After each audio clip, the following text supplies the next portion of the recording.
Well everyone, the day has finally come. Time to put this series to bed after what's been an amazing few months. In this video, you'll see a compilation of all 4 challenge videos, attempting to beat all 4 teams, collect all emeralds, and defeat the final boss of Sonic Heroes without the dreaded superpower of teamwork. This isn't just your ordinary compilation, no. I've got some wild updates that take this challenge to the next level, and further prove that teamwork doesn't make the dream work.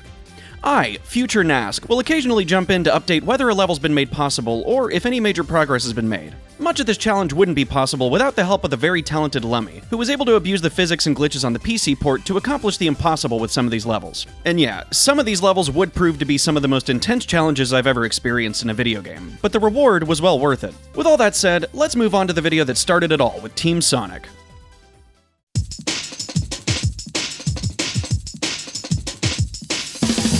Sonic Heroes, a game that needs no introduction, but it's getting one anyway. Released in 2003 in Japan and 2004 for the rest of the world, Sonic Heroes features a unique, team-based style of gameplay, having you swap between 3 different characters on the fly.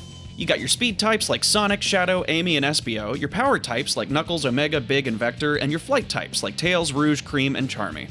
The game is based around swapping between all 3 styles to beat the stages. For example, you need Sonic to swing up tornado poles, disarm shielded enemies, or Rocket Excel to destroy Eggman's ships. You'll need to swap to Knuckles to tackle swarms of enemies, punch interactable objects, or glide on these fans. And you need Tails to cross long gaps, attack airborne enemies, or reach higher ground. Most casual players will have no choice but to swap characters multiple times throughout the level to reach the end. But it's no secret I've spent more time playing this game than any sane person should.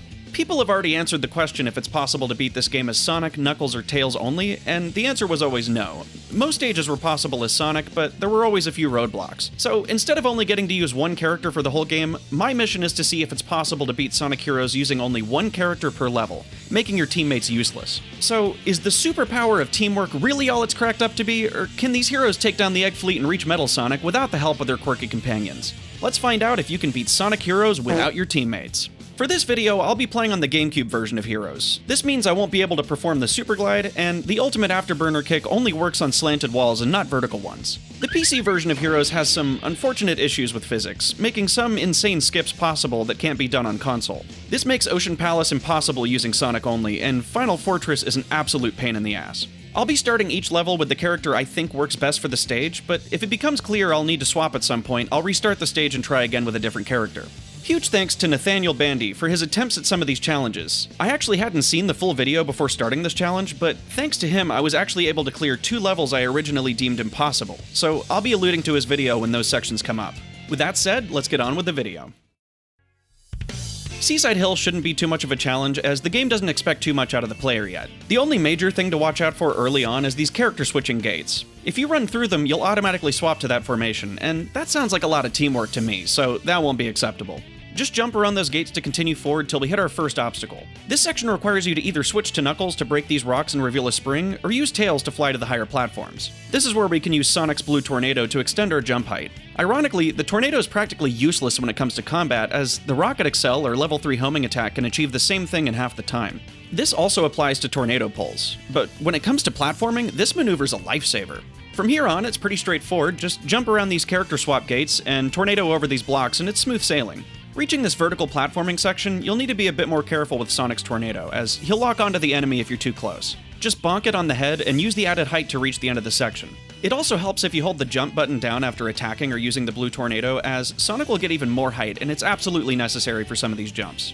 This bobsled is a liar, and I'll tell you why.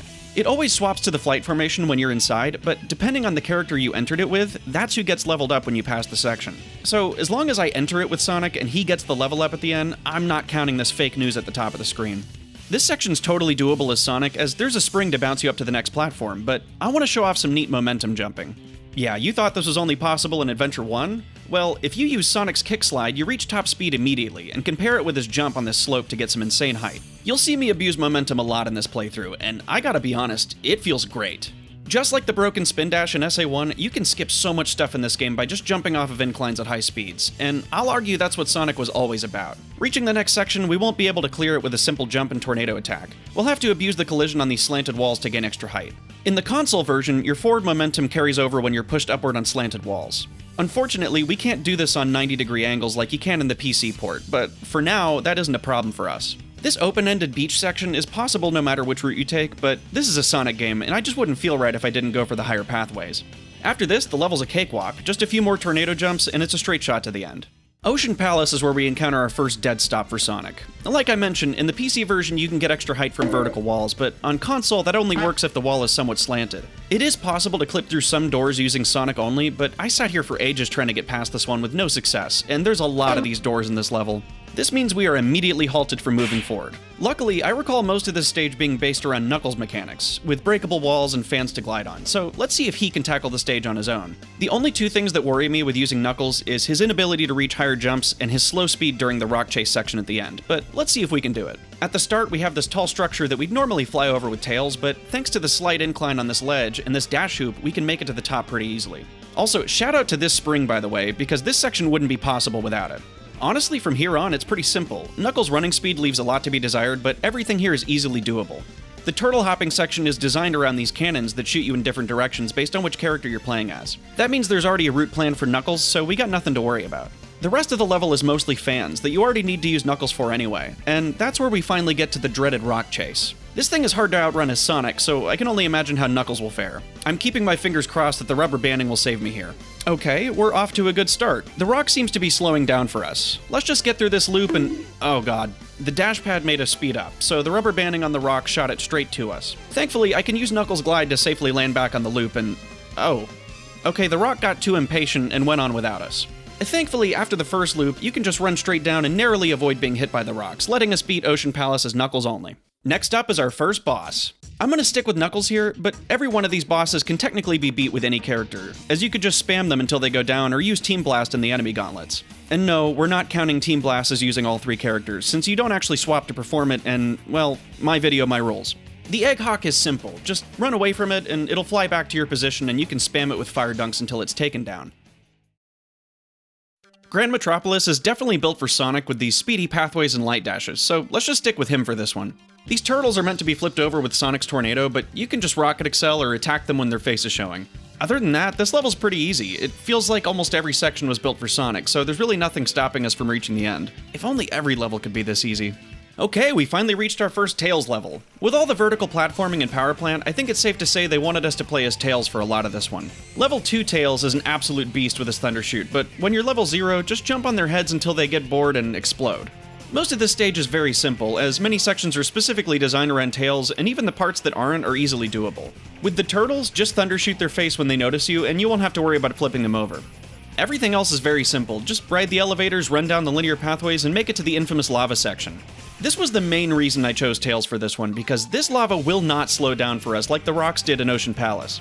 Just use Tails to make it to the top, and it really helps to have him at level 2 by now, so he can quickly take out the robots in the path. Other than that, Power Plant is just another cakewalk.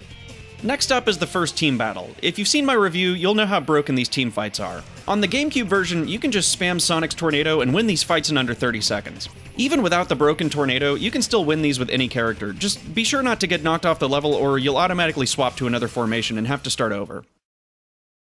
Alright, we finally got to our first major challenge in this playthrough. Casino Park has two things that make it pretty much impossible to beat with just one character. First is, you have to break these glass panels with Knuckles, and second is, you have to reach these switches with Tails. You can't break the glass with any other character, no matter what you do. Even a Team Blast doesn't work. And the switches only work if you're playing as the flight character. I mean, I can literally reach it as Knuckles, why can't I just pull the damn switch? On my first run, I actually gave up here, as it seemed like there was no way forward, but thanks to Nathaniel Bandy, I found out you can just barely clip through this glass using Sonic.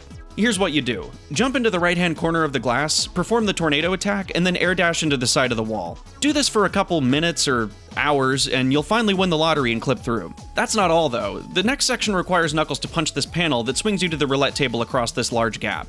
It looks impossible to cross as Sonic, but that's where this game's most overlooked mechanic comes into play. It's no secret that I'm the Rocket Excel's biggest defender, and here's why. The game doesn't teach you how to perform this move correctly, and it keeps me up at night knowing most people don't know the best way to use it. You're taught to hold the action button down until your teammates are lined up behind you, then release it to perform the move. This definitely works when using it as an attack, but for speed, you actually want to hold it down until Tails and Knuckles are lined up behind you, then double tap it while holding the direction you want to go. Both Tails and Knuckles give you their own push, so rapidly pressing the action button will ensure that you get both pushes, and it can send you flying.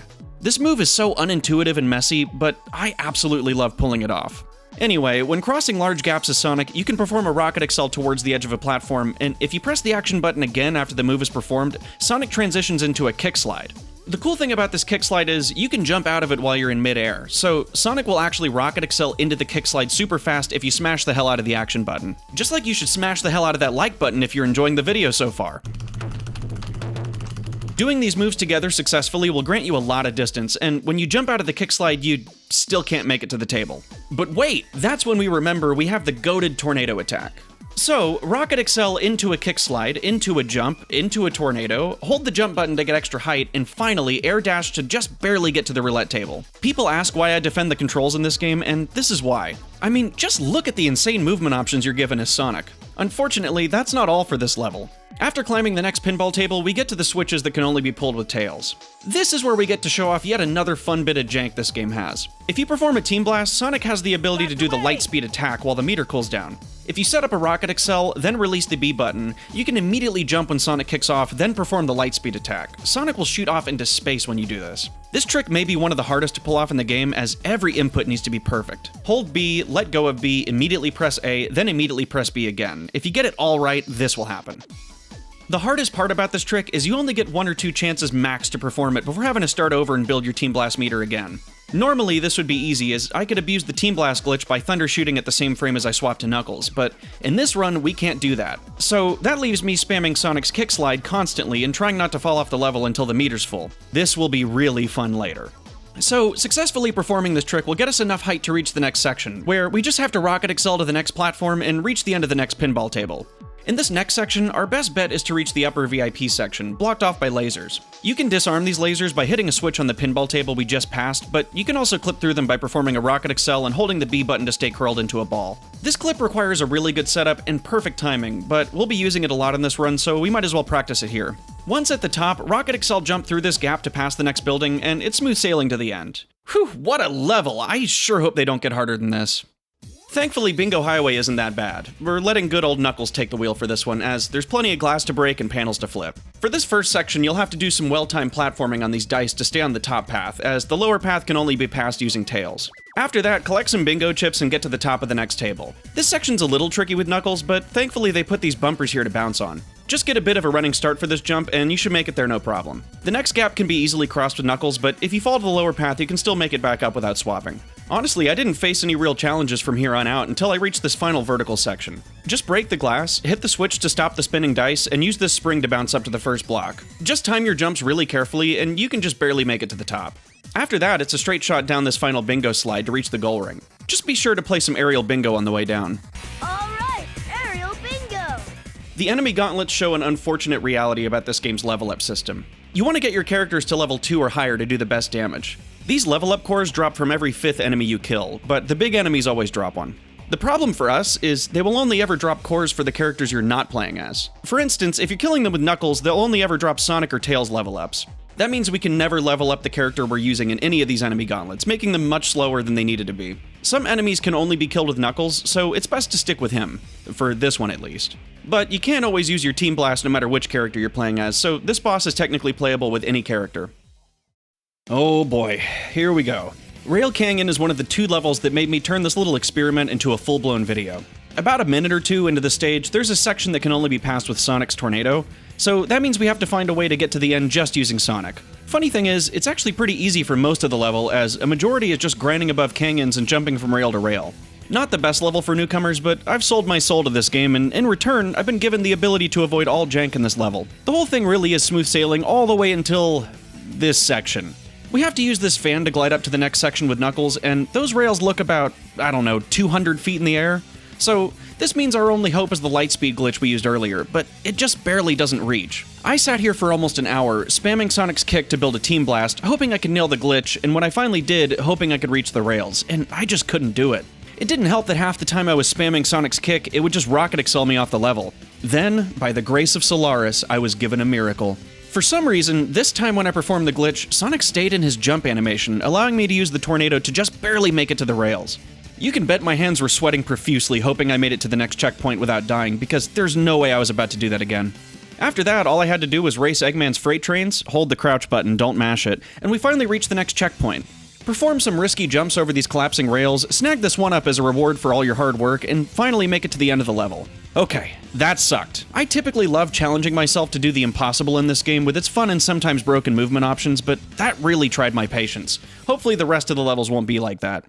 Bullet Station is a pretty straightforward level, but I can think of a few sections needing Knuckles to break open floor panels, so we'll use him.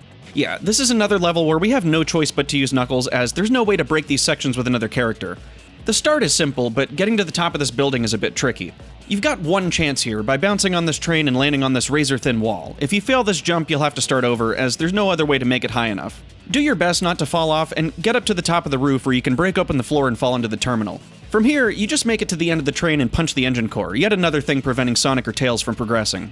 You can jump from this rail onto the top of the platform, as you won't be able to use the cannon to reach the top with Knuckles. Everything seemed pretty easy until we got here.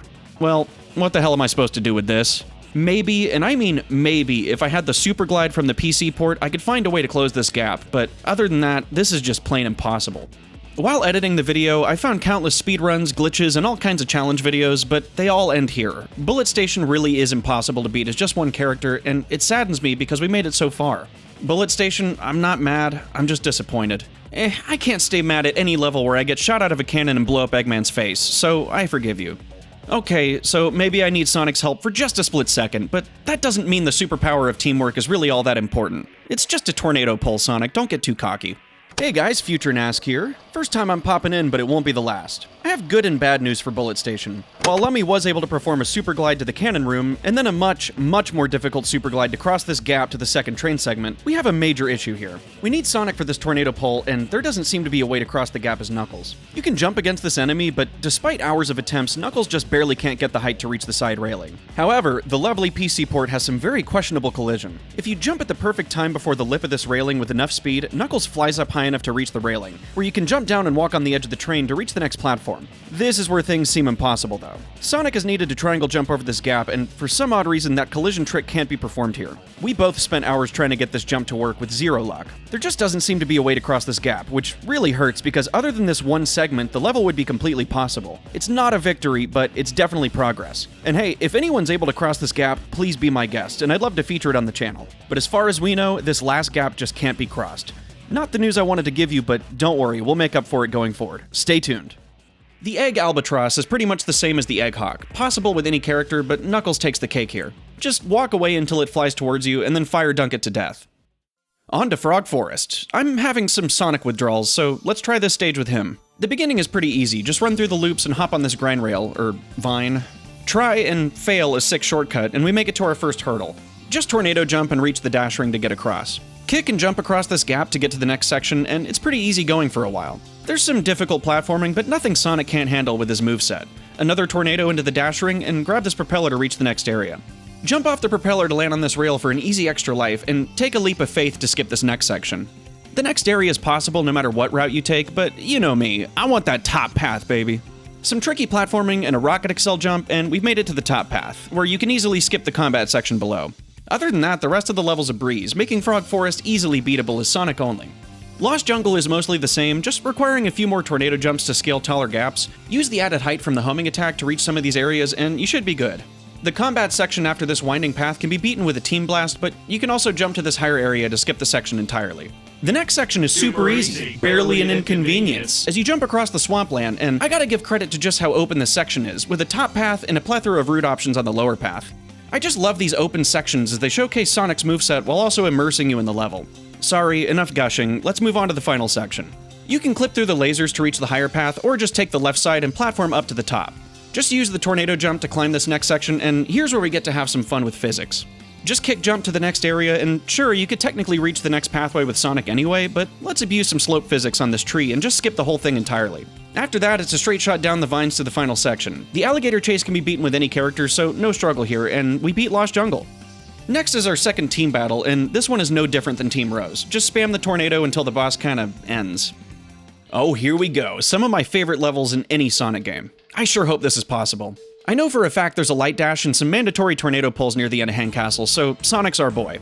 Tornado jump to reach this platform and light dash to the next section. Once we come up to this door, you know we have to try to clip through it. The game expects you to break these crates to flip a switch that opens the door, but that section's pretty long and we don't have time for optional content. With some effort, I finally clipped through, and here's a section that seems pretty impossible. You're expected to flip this panel with Knuckles that takes you to a spring way up in the air, and lands you atop this castle spire. Well, we know Sonic ain't doing that, so what options do we have? Our only hope is going to be getting enough height off this staircase to reach the sidewall, but it seems pretty much impossible, as Sonic can only make it most of the way, even with a tornado jump. Luckily, because the staircase is slanted and we jump from that slant, if Sonic grazes the side of this wall, he'll move slightly higher up if he got enough speed going into it. This just barely makes this jump possible. One more tornado jump and we hit the next checkpoint. The rest is a straight shot, just jump over this long platforming section. Then we come up on this door. The switch can only be reached with tails, so we'll have to clip through. This one is extremely difficult because you don't have much area to start with. You'll have to build up your rocket Excel on this narrow invisible path and get just enough starting speed to make it through the door if you're lucky.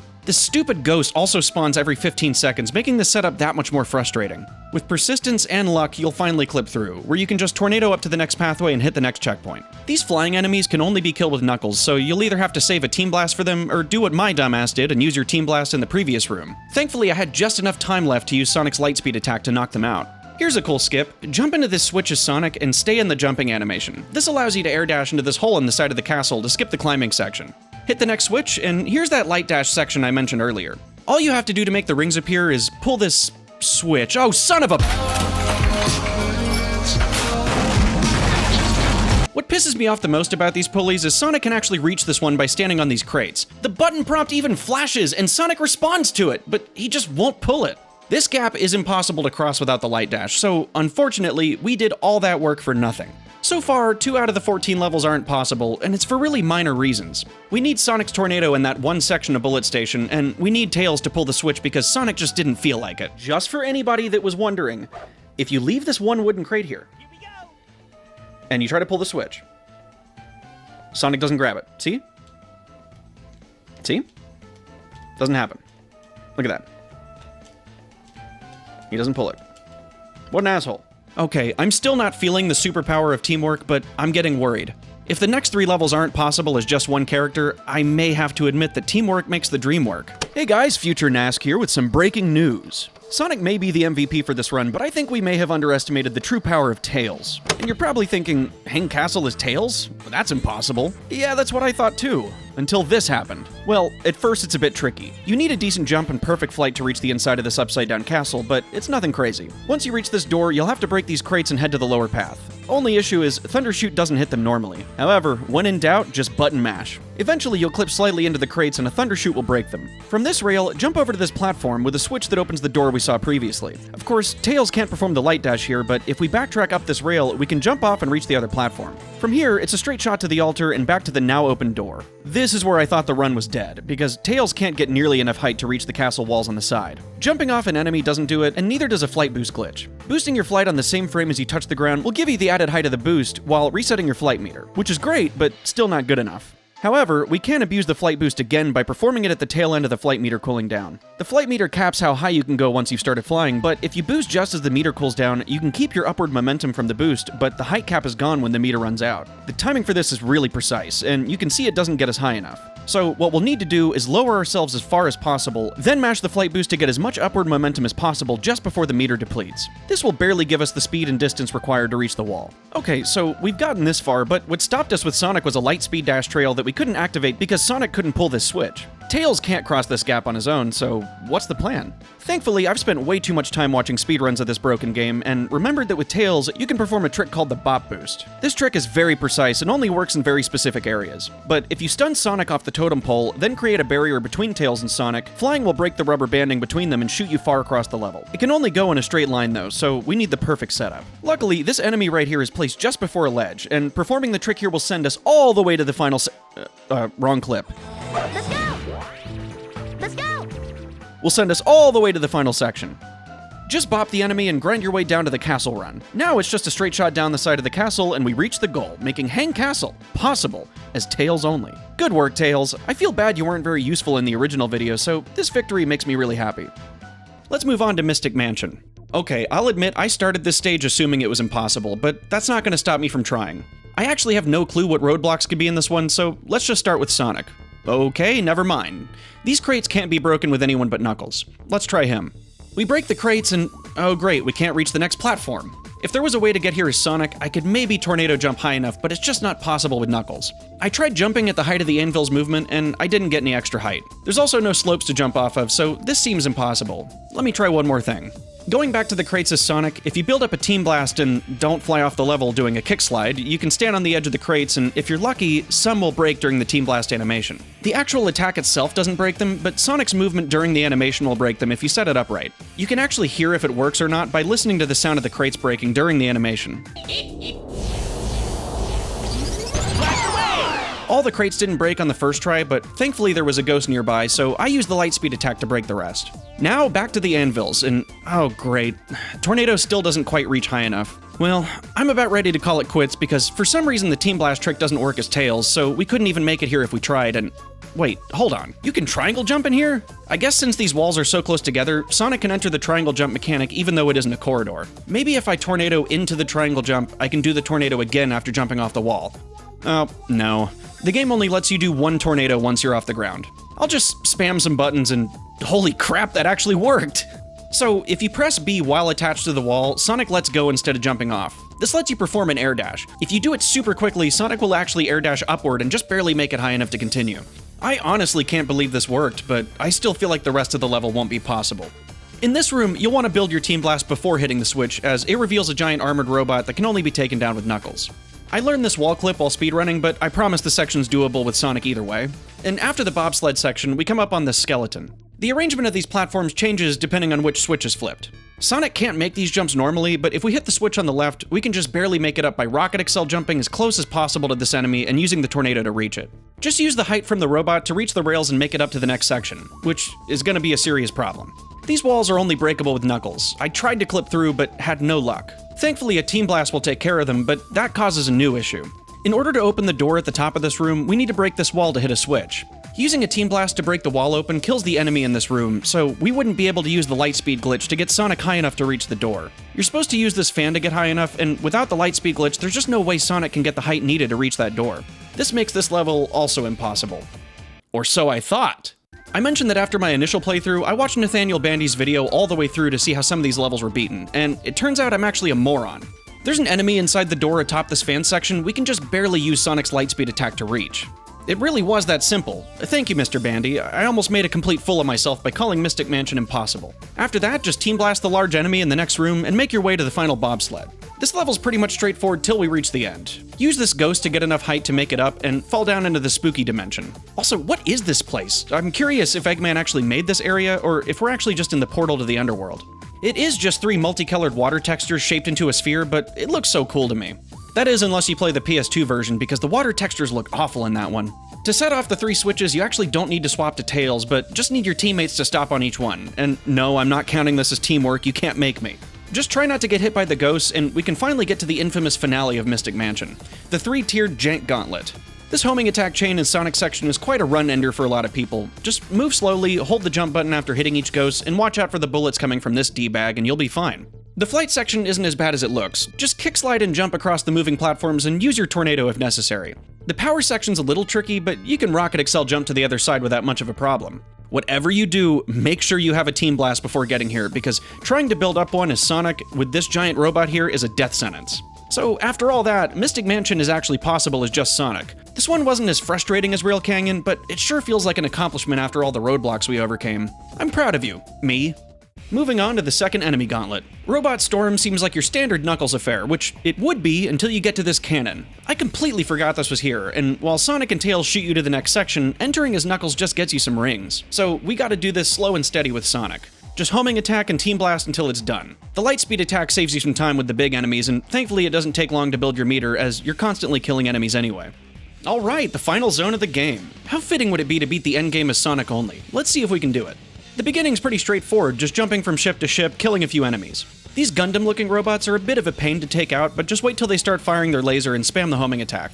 Then we come up on the propeller section, and this shows that nobody but Sonic can beat this level, so I hope we can make it. The battleships are a bit tough, as you're meant to climb this section using Tails. But thankfully some well-timed tornado jumps and homing attacks can just barely get us up there. If you enter the ship on the right side, you can do a tornado jump to skip the climb and make it directly to the top, where you just have to kill another mech and rocket accel to destroy the ship. For some reason, the game thinks we want to be playing as Knuckles right now, but I'm not counting this. We're going to compare this to how the bobsled switches you to flight formation because it's a big fat liar. This section is where I thought I was finished. At first it's not so bad, just take your time and jump at the end of this rail to fly over the bottom path and light dash to the next section, but this seemed like the end.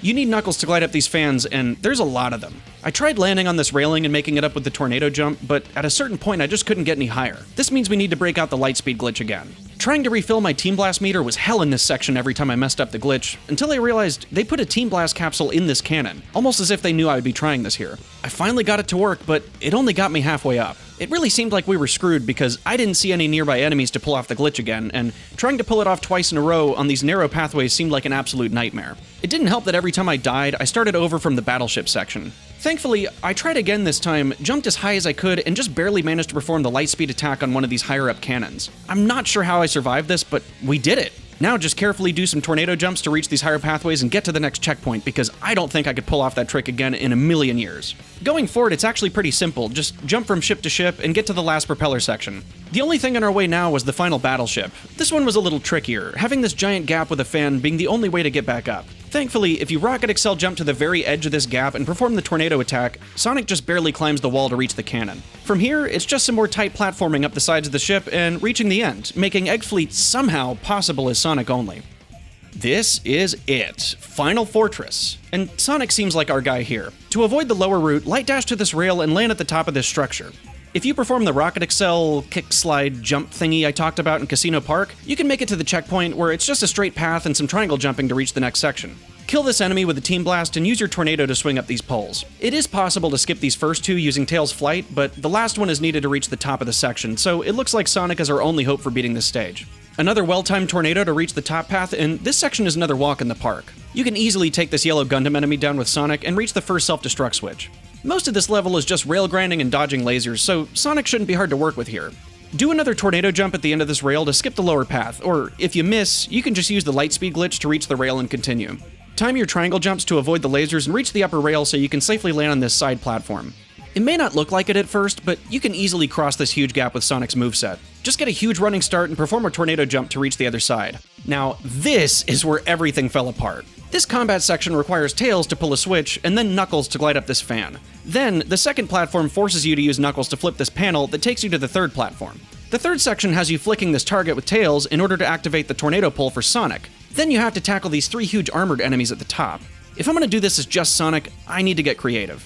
Normally, you can skip the first two platforms by switching to Tails before hitting the spring, but Sonic can't reach. You can jump off the rail and land on the second platform as Sonic, however, so that's 1 down and 3 to go. I tried using the tornado attack to lock onto these enemies on the next platform, but it just didn't reach. My best shot would have to be the lightspeed attack.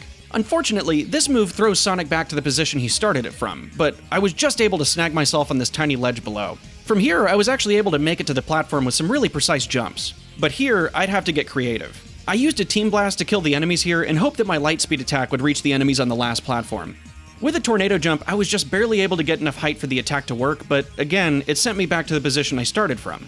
I knew if I could somehow perform the lightspeed glitch again here, I could make it, but I'd have to somehow perform a Team Blast without killing the enemies on this platform. Luckily, you can lure the enemies to the opposite end of the platform and run to the other side to use the Team Blast without killing them. Now, you just have to get the glitch to work. That means I'll have to do a lot more of this.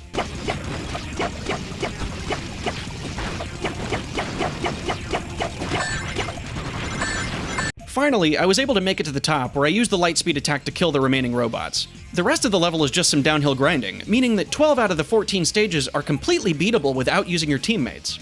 All that's left is the final showdown with the Egg Emperor. This fight's really easy to cheese with Tails' Thundershoot, so we'll give this poor guy a victory since we hardly used him for this challenge. Just collect both Tails power-ups found on the pathway and spam him with your Thundershoot. If you wiggle the control stick while Sonic and Knuckles are hitting him, they'll never come back to the formation and just keep hitting the boss, making this fight way more pathetic than it had to be otherwise.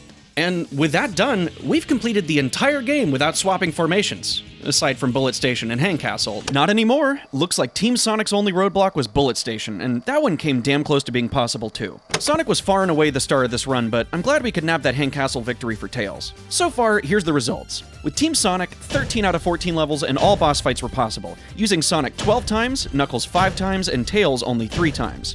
Not bad. Initially, this is where I intended to finish the challenge, but you guys sure let me know in the comments that we were far from done. So let's push forward with Team Chaotix. Way more pathetic than it had to be otherwise. And with that done, we've completed the entire game without swapping formations.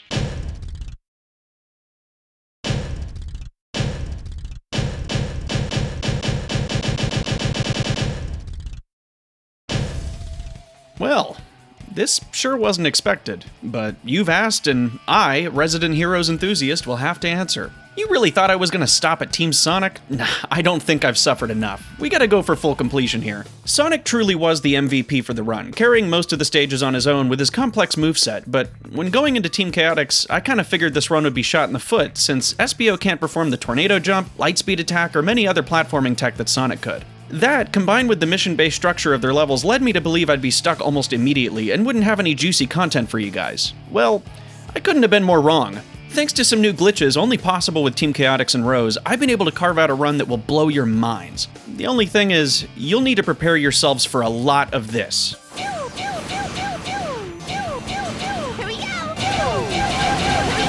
Same as the previous video, we'll be playing on the GameCube version of Heroes, meaning some physics tricks can't be performed like the super glide or being able to scale vertical walls, essentially this game's super bounce. Thankfully, I've been able to reach out to someone who, like me, may have spent a little too much time breaking this game. Lifting Up My Muscles, or Lummy, who you may know from their footage in Nathaniel Bandy's video, was kind enough to work with me on this project, and was able to abuse the god-awful physics in the PC version to complete some sections that can't be done on console. The only rule for this challenge is that I can only use one character per stage, making our teammates useless. That is, unless you count using Team Blast or using your teammates as projectiles, which I won't be for the sake of this challenge. So, without further ado, let's see if you can beat Team Chaotix without your teammates. Seaside Hill thankfully starts this run with very little challenge. The mission here is to collect 10 hermit crabs, when the stage has a total of 20. This means we can miss half and still complete the stage. I went with Vector here because many of the crabs can only be found by breaking rocks. The saving grace of Vector's moveset is his belly flop, allowing us to make some jumps that otherwise wouldn't be possible. If you jump down after this first hill, you'll find an extra life and a hermit crab patiently waiting to be collected. The rest are mostly on the main path. Just use Vector's belly flop to reach higher areas and try to stay on the top paths to find your collectibles. You can also use the belly flop to reach this guy up here, and then it's off to the first island section. Use the cannon to shoot across this platform and backtrack to collect this crab. The best news about these missions is, if you die, your progress saves, meaning when you start from the previous checkpoint, you won't have to recollect the objects you already grabbed. Otherwise, this stage is a breeze, ending just before Team Sonic's bobsled section. If you miss any on the way here, there's still plenty that you're able to grab as Vector after this, making Seaside Hill easily doable as Vector only.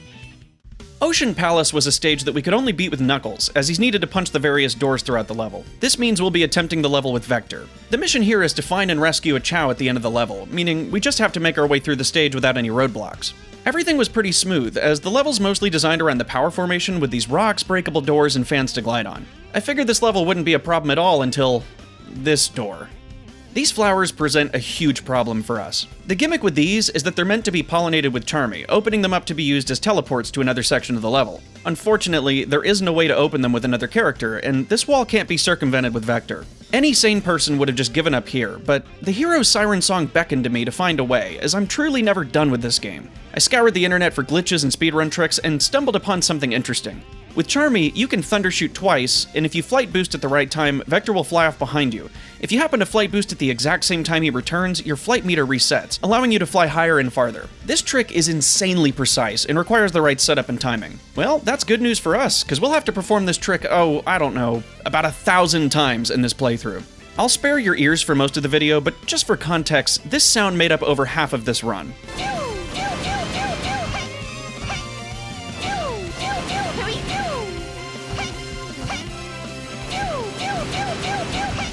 So, restarting the level with Charmy, it's pretty slow, but very easy. When you come up on one of these doors, just perform the flight reset glitch as many times as it takes until you can pass over the invisible wall. Since we can't break open the door to reach the flower, flying over this wall leads us to the turtle section, which Team Chaotix never actually has to go through. The interesting thing is, there's recorded dialogue for this section, meaning it was originally planned for this team, but must have been cut late in the development. What a huge turtle. Whoa! He's swimming! He may be able to take us somewhere. You'll have to perform the glitch a few more times to cross some of these gaps, but it's not too tricky to pass as Charmy. The rest of the stage is super straightforward until the end, where we just have to kill the enemies and rescue the Chao. There he is! Just gotta break this crate. Oh god, no. This crate can only be broken with Vector, and no matter how hard I tried, I couldn't clip into the sides to reach the Chao. All that work just to be slapped in the face by an unbreakable crate. I'm getting flashbacks to Hang Castle. Out of sheer curiosity, I wonder what would happen if I flew up to the rock chase section from Team Sonic's level. I mean, the turtle segment was left in, so maybe there would still be a goal ring at the end. I used the flight glitch again to reach the dash ring, and surprisingly the rock section was left unchanged. It's a pain in the ass to get through this with Charmy, but we managed to finally do it. Arriving at the end, we actually see the goal ring still there, and what a beautiful sight. Turns out that touching the goal ring functions the exact same as collecting the Chao. We beat the stage, and the game counts it as if you completed the mission normally. Okay, if every level's gonna take this kind of patience and creativity, I've got my work cut out for me. Same with Team Sonic, the boss fights are pretty simple. Just pick your poison and spam them till they go down. Vector's gonna be my go-to here, so just chase him down or wait for him to come to you and smash him to bits. Grand Metropolis is a level I was a bit worried about. This mission requires you to kill all 85 enemies in the stage. Sonic was able to make quick work of this stage, so I'll give a shot to Espio. Thankfully, you're given a level up at the beginning, which makes things a lot easier. The first section is just some homing attack chains and some light platforming. Coming up on this pathway, they actually removed it for Chaotix, expecting you to fly over with Charmy. Just rocket excel jump as far as you can, then air dash on top of this railing. You can't actually land on it to jump again, but the collision will push you far enough to land on the next platform if you line it up just right. After that, it's straightforward until this area. The game wants us to use Charmy to open the flower and teleport to the next section, but Espio understands the mission. Just rocket excel jump over to this platform and grab the extra life the game graciously gives you. Thankfully, they left this door open for the next section. Once we get to the cannon section, the game expects you to use power formation to aim the cannon and kill the enemies. Looks like we need to break out the Espio Blast. This thankfully reaches the enemies up top and allows us to move on. This enemy's kinda hard to reach, but you can take it out by jumping off the wall or just spamming the air dash until it goes down. This wall is a little too high to jump over, but if we backtrack and use the slant on the walkway, we can jump high enough to triangle jump over it. The rest of the level's a straight shot, just stopping to homing attack every enemy along the way, and we finally make it to the end, letting us beat Grand Metropolis as Espio only. Knowing Power Plant's a stage chock full of vertical platforming, I opted to use Charmy here. The mission requires you to kill 3 of the 5 total golden turtle bots found in the stage. Not gonna lie, I have no clue how to open these cages. Every time I played this level, I just saved up a team blast to kill them. Either there's hidden switches nearby to open them, or that's just what the game expects you to do. Since platforming is super easy here with Charmy, just find all 3 and take them out. The first one's right on the main path, the second one's on the top route near these targets, and if you hit 4 of these targets, they'll give you a team blast. And the third one can be found on the bottom path of this vertical platforming section. Power Plant is very easily beatable as Charmy only. By now, y'all know the deal with these team battles. On GameCube, you can win these in less than 30 seconds by spamming the tornado attack, so just stick with Espio here and it's over in no time. If you remember my Team Sonic challenge, Casino Park was one of the hardest levels to beat without swapping characters. We had to find some crazy wall clips and use some really precise glitches to skip certain segments. Well, with Team Chaotix, it's the polar opposite. This mission requires you to collect 200 rings and places you right next to a pinball table with slot machines. This level's easily beatable with any character, but I want to use Charmy to show off a fun little trick. Make your way to the left side of the table and fall down to this cannon. Enter the cannon as Charmy and start flying once you get shot out of it. If you thundershoot into the slot machine, then turn around and face the correct direction, these slots will spam repeatedly until you hit your goal.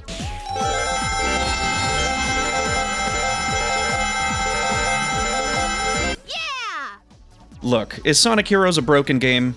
Yes. Is Sonic Heroes my favorite game of all time? Yes! Casino Park was super easy, but Bingo Highway won't let us off the hook so easy, as we have to collect 10 potato chips. These potato chips are scattered throughout the stage, some of which are on the bingo slides, meaning you need to move precisely to reach them. Thankfully, there's more than 10 in the level, but the question is, which character can we do all this with? We need Vector to glide on this fan at the beginning, but he can't pass the platforming section about a minute into the level. That means we get to hear a lot more of this. Fly up to the first platform, then do it again to fly over the building, as you need Vector to break the glass. Once you reach this table, it's pretty simple in terms of platforming. For the potato chip locations, here's a guide to collect the first 10. The first chip is in plain sight at the beginning. Collect the second chip before flying over the building. Grab the third one below this table. Make sure you get both potato chips on this bingo slide. Fly up top here to grab this one. There's one on the top path here, and then one down below on the table. Use the pinball flippers to reach this one, and the last one's on the main path. With that, Bingo Highway's beatable as Charmy only. Am I crazy, or am I kinda starting to like Charmy in this game?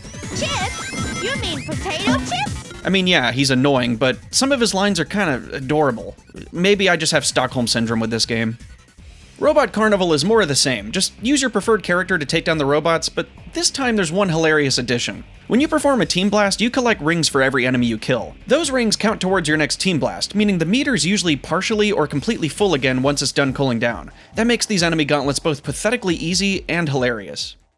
Rail Canyon is a bit of an odd one for the Chaotix, as the objective is just to get to the goal ring, but the stage layout is quite a bit different, using Team Dark's intro and then adding their own section near the end. The first minute or so is possible with SBO, as you can rocket excel jump across this gap, and the rest is just grinding rails. It all comes to an end once you reach this section, as Charmy's needed to open this flower, and there's no way to cross this wall with SBO. Starting the level over as Charmy, we get to see just how fun rail grinding is in the flight formation. I mean, you can hold the crouch button, but you literally get no speed boost from it, so this is going to be a slog. Once the intro ends, just pollinate this flower and flight boost to reach the upper path. This section has a flower blocked off by lasers, but to disarm them you have to break these barrels to hit all 3 switches, something only Vector can do. This means we need to use the flight reset glitch a few more times to reach the next area. Other than that, this level's pretty simple. Just grind the rails as usual, and try to get Charmy to level 2 so he can take out the robots in one shot. Flip the switches in the puzzle section and slowly grind your way to the goal ring, making Rail Canyon possible as Charmy only.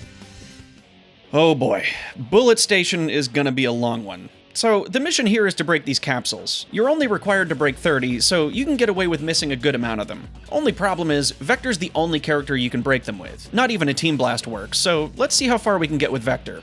The first part's pretty easy, just break the capsules down below, then belly flop to get back on the rail to reach the higher section. The cannon down below won't shoot you to the upper path unless you're using SBO or Charmy, so this route's needed to get back to the top. Get through the next section, breaking every capsule along the way, and then grind your way down to this section. What the hell am I supposed to do with this? Well, we know the run ended here with Team Sonic, as the tornado poles are needed to cross this gap. I could fly over this with Charmy, but Charmy can't break the capsules. There is a gravity-defying trick you can perform with the belly flop, allowing you to scale major sections of the level, but the only way to perform it is on an angle like this rail. Unfortunately, this rail is facing a different way than the gap, and it doesn't seem possible to change direction with this trick. You can slightly move up or down, but turning 90 degrees is out of the question. This means we're screwed only 1 minute into the stage. Or are we? Remember how we were able to reach the goal ring in Ocean Palace, skipping the mission objective? Well, what if Team Sonic's goal ring is at the end of this stage? Maybe we could just find a way to the last cannon as Team Chaotix and reach the goal without breaking a single capsule. Well, the major thing stopping us is this terminal section, only accessible by breaking this floor panel with Vector. I hate to admit just how long I spent trying to find a way into this loading zone as Charmy, but I did find something. When you fall off the side, you can actually see the collision for the building end at the same time as you hit the death plane. Maybe if we fly at the perfect time, we can avoid the kill plane and clip into the loading zone down below. Many tries later, we actually did it and somehow ended up in the terminal as Charmy. I was thrilled that this worked, but that feeling didn't last long. Once you reach the end of the train segment, the only possible way to reach the next loading zone is to punch the engine core with Vector. Nothing else works here, not even a Team Blast, so it looks like we're screwed again. I even did the flight reset enough times to reach outside the box for the terminal section, and I couldn't see any of the stage in sight. It is neat seeing this one train circling, but seeing the rest were stationary. That means the moving trains are just part of an illusion, and it's actually the walls moving in a circle to simulate the trains moving. That's pretty neat to find out, but it doesn't help us here. I opted to watch some speedrun tricks for this stage and was able to come up with one last idea. I found a task speedrun for the entirety of Team Sonic, and in this stage something interesting happened. There is a glitch in this game that speedrunners perform called the Bop Boost, where you enter flight mode and stun the speed character before walking off the side of a platform and then flying. Keeping this distance between flight and speed characters will rubber band them together and confuse the game, making you zip through a huge chunk of the level. This trick is very precise and only useful in very specific areas, as you can only go in a straight line and need solid ground to land on once the trick is performed. A normal runner couldn't perform this one in Bullet Station, but Tass is able to do some pretty crazy things. This skip takes you from the very beginning of the stage to the final cannon section that shoots you to the goal ring. Call me crazy, but what if we use Charmy's flight reset glitch to cross the gap? If you look really closely, you can actually see Team Sonic pass by the beginning of Team Chaotix level on the way to the end, giving us a reference of which direction to fly in. So all that leaves us to do is jump off the beginning of the level and fly blindly to the east.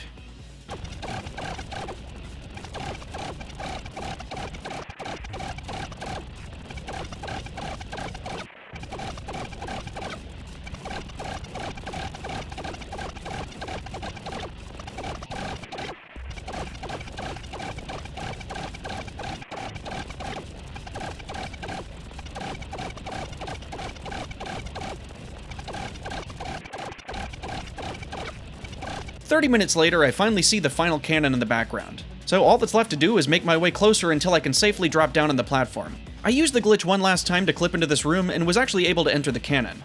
This is it! We're actually going to reach the end of the stage with Team Chaotix. Just blow up Eggman's face and... Oh, son of a...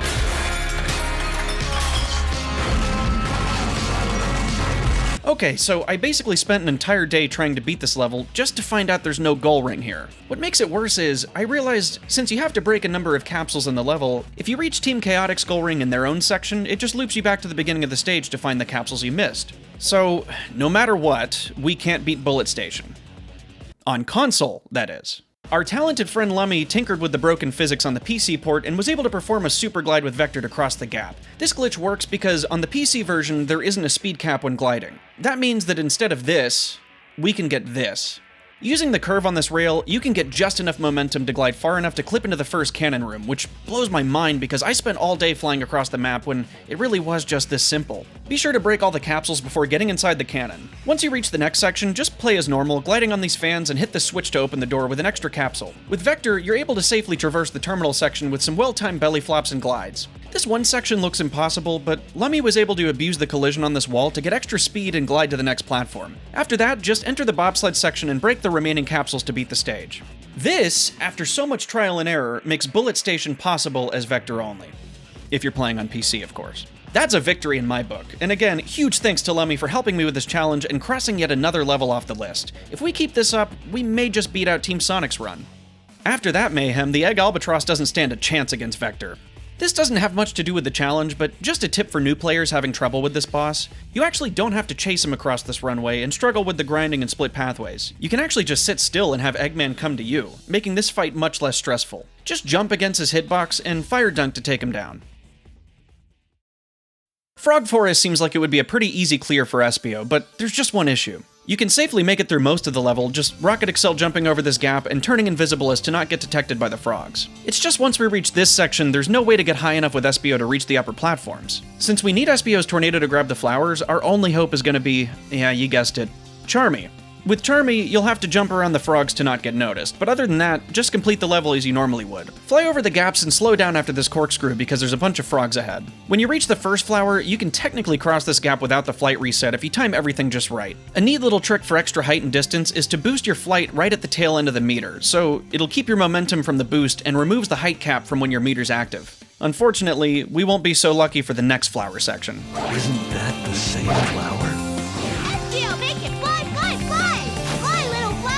Okay, maybe it's the Stockholm Syndrome talking, but Charmy's kind of adorable in this game, right?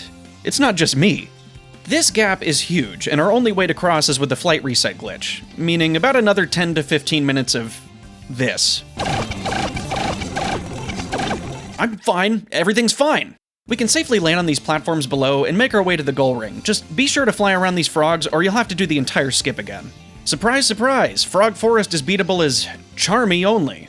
Maybe I should have just made this a Charmy only challenge. Lost Jungle's mission is to collect 10 Chao. This is another easy one with Charmy. There's more than 10 Chao in the level, but a lot of them are pretty well hidden, so here's the ones I got. There's one at the start when you kill this robot. Then there's two on this platforming section. There's one in these crates.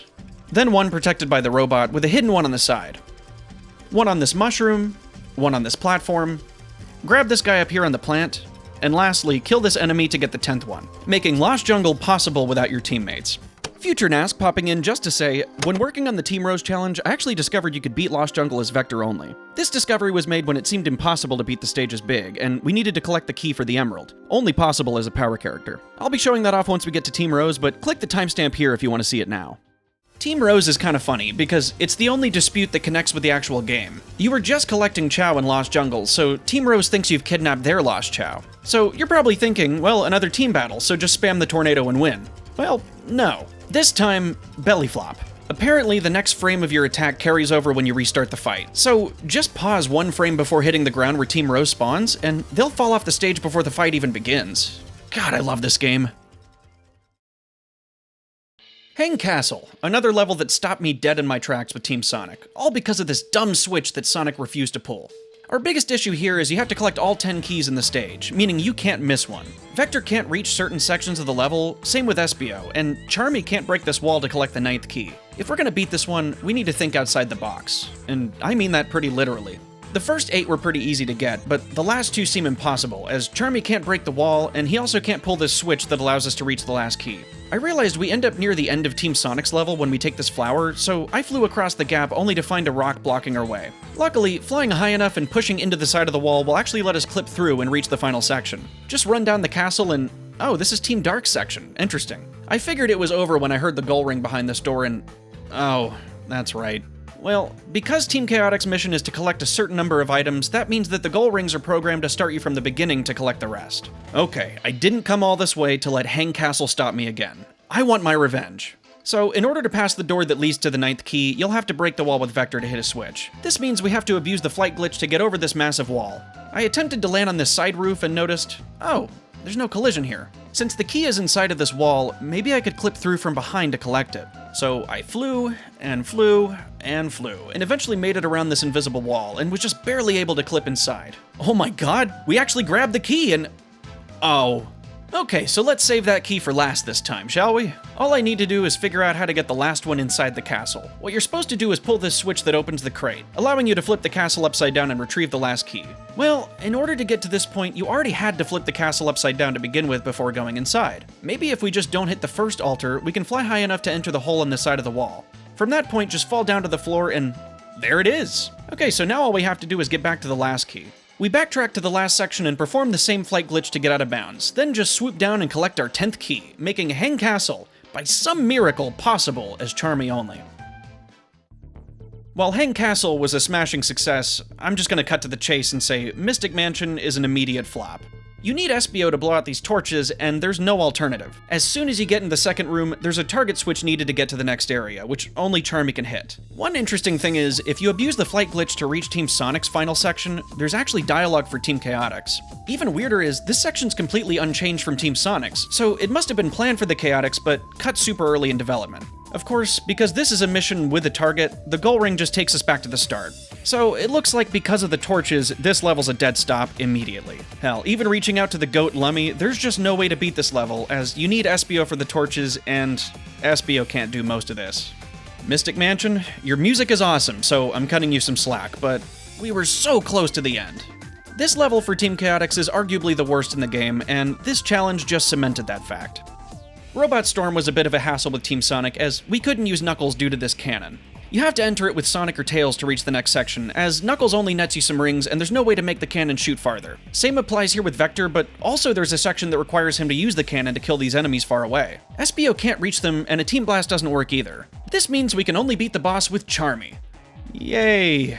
Luckily, once you build a Team Blast, you can essentially spam them over and over again since the ring bonuses fill your meter again. Once you get to those faraway robots, just thunder shoot them individually. We are very lucky that level 0 Charmy kills these planes, and that the other robots die after falling out of the air. Just Team Blast your way to the end and we can move on to the final levels.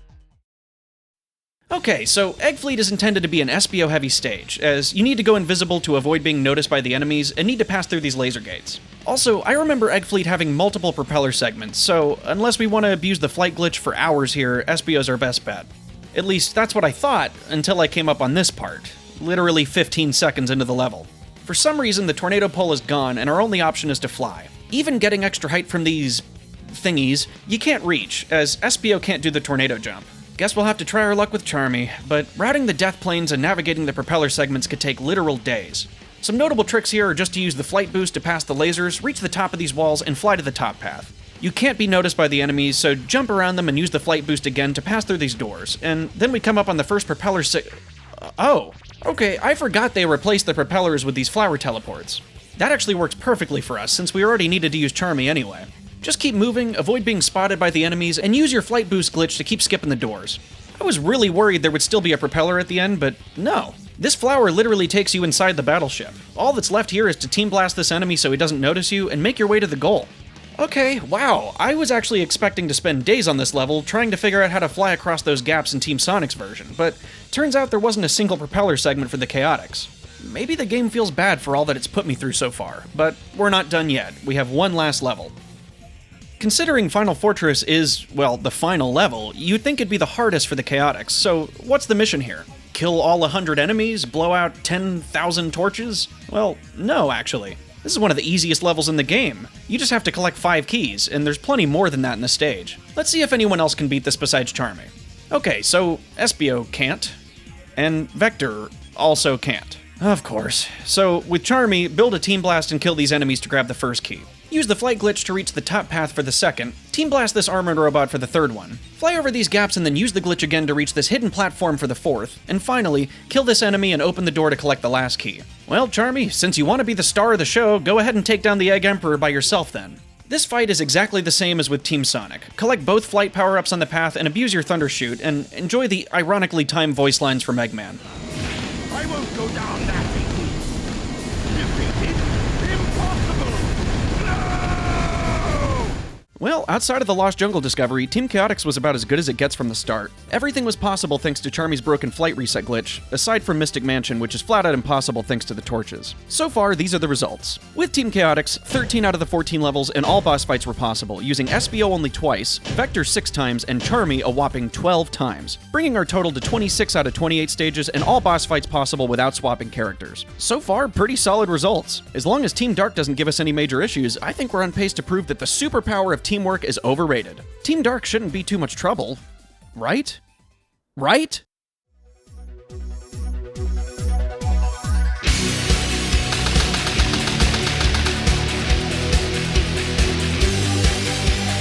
Team Dark. Now, if there was going to be a team in this game that found the superpower of teamwork overrated, it would be them, right? Comprised of a brooding hedgehog in search of his memory, a kleptomaniac Batgirl interested in Eggman's secret treasure, and a robot that just wants to find and do unspeakable things to Eggman and his inferior robots. If there's one group in this game that would join me in the pursuit of completing this challenge without teamwork, it has to be them. Team Sonic was mostly possible, with the exceptions of Hang Castle and Bullet Station. And Team Chaotix came very close, with the only roadblock being Mystic Mansion. Now, in order to beat some of these levels without swapping, some really crazy glitches, speedrunning tech, and out-of-the-box thinking were needed. That and a lot of patience.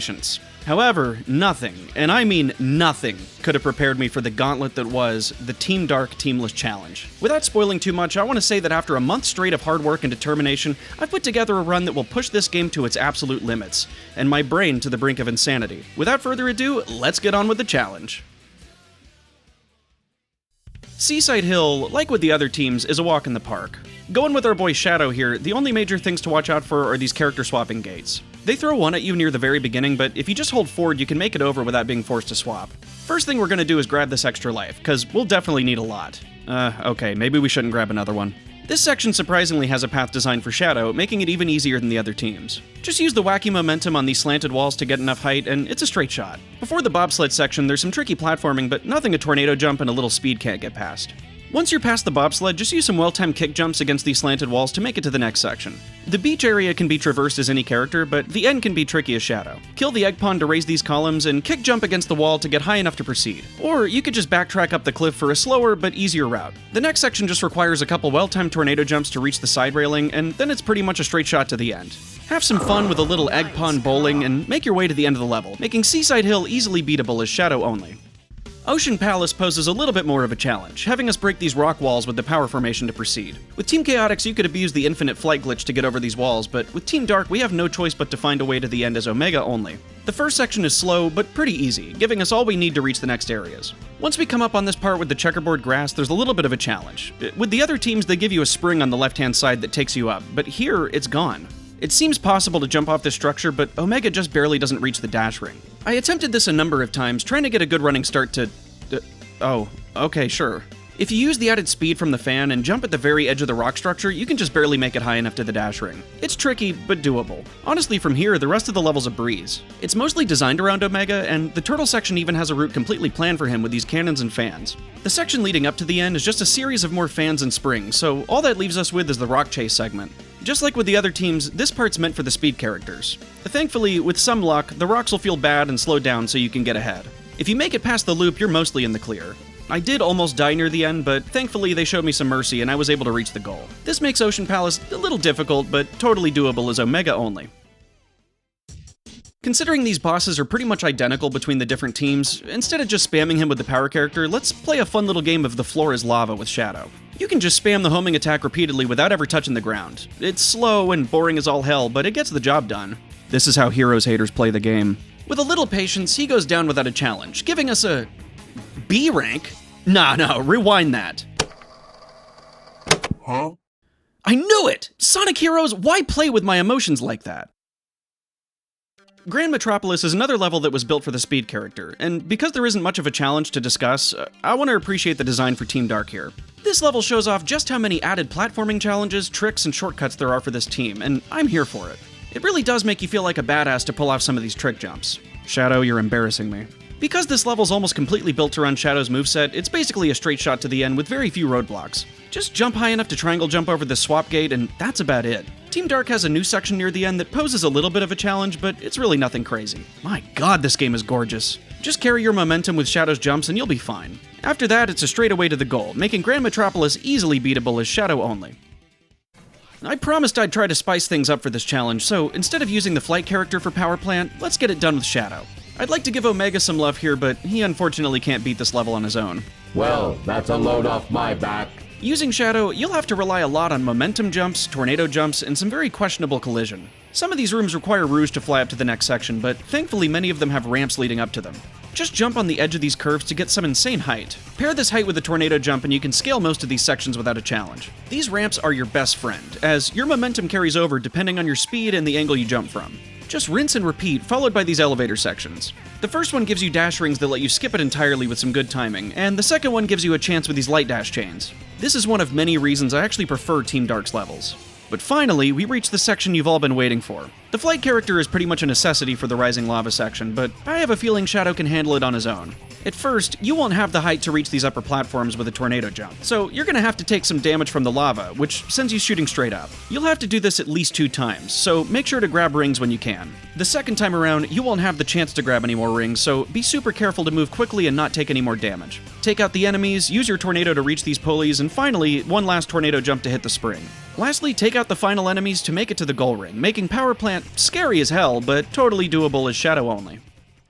At this point, y'all know the drill with these team battles. The tornado reigns supreme, taking them out in under 20 seconds. Also, Vector, watch your language around Rouge. KKO's gonna lose his cool. Just what do you think you're doing here? Who's this broad? Whoa. Hold on, big pal. Hold on. What are you doing? You talking to my girl like that? Hey, yo, you trying to pick a fight? Let's go, broski. Come on. My hand's rated E for everyone, pal. Oh boy. Casino Park. This was a royal pain in the ass with Team Sonic, as you needed Knuckles to break these glass panels, but also needed Tails to reach these switches. That meant we had to get creative with Sonic, spamming his tornado until we finally clipped through the glass, and using the frame-perfect lightspeed glitch to pass over this building. Well, Team Dark doesn't have the lightspeed attack, so that means no lightspeed glitch. With Shadow, we can still clip through this panel after a few minutes of attempts, but instead of there being springs that take you up here, there's a floating dice block. Shadow can't reach this on his own, so we need to be creative with our surroundings. You can technically abuse the collision by dashing into the side as it's moving, just like in Power Plant, but it's really finicky. Luckily, you can use the slight curve of this metal palm tree to get some extra height. It's really precise, having us kick slide on this narrow ledge and jumping at the perfect angle to just barely make it high enough. Once up top, just kill the turtles, and then we have to perform the same tricky jump we did with Team Sonic. This trick required a perfect rocket accel setup, into a kick slide, then jumping out of the kick in midair before performing a tornado jump, and just barely reaching the roulette table. So we gotta do the same thing with Team Dark, which shouldn't be an issue, and... oh. Okay then. So, for reasons I can't confidently explain, the rocket accel is extremely unreliable with Team Dark. During normal gameplay it works just fine, but when trying to do it in small areas, it just doesn't work nearly as often as with Team Sonic. This will be a major issue in a later level, but it's also annoying here. Every time it doesn't work, we fall off and die, which means we have to do the same palm tree jump again. I kid you not, this took me over 30 minutes trying to scale this wall, killing the turtles, and then failing to rocket accel jump over and over and over again. Little did I know, this would be foreshadowing to just how ruthless this challenge was going to be as Team Dark. Finally, we just barely got enough distance to make it over, using the light dash on this one ring to make it to the table. But that was just the beginning. We come up on this building, requiring Rouge to pull these switches. Shadow can't pull them, but in Team Sonic's version, we use the lightspeed glitch to get over the building. Maybe if we can clip through the door, we'll be okay. So after a few attempts, we actually do make it through and... oh, God no. Rouge, this is not the time or the place for that. So, unlike the glass panel from earlier, this one's in a different position. That seems insignificant, but when Shadow performs the tornado attack, where he exits the move depends on which way you're facing in the level. In the first glass panel, Shadow exited the move closer to the corner, making the clip much more reliable. Here, he exits on the left, meaning you're pretty far from the corner when you need to air dash. Trust me, I tried performing it on the left side, but for some reason the collision only breaks when it's on the right side. I sat here for 30 minutes, yes, 30 minutes again, listening to this on repeat. Switch camera to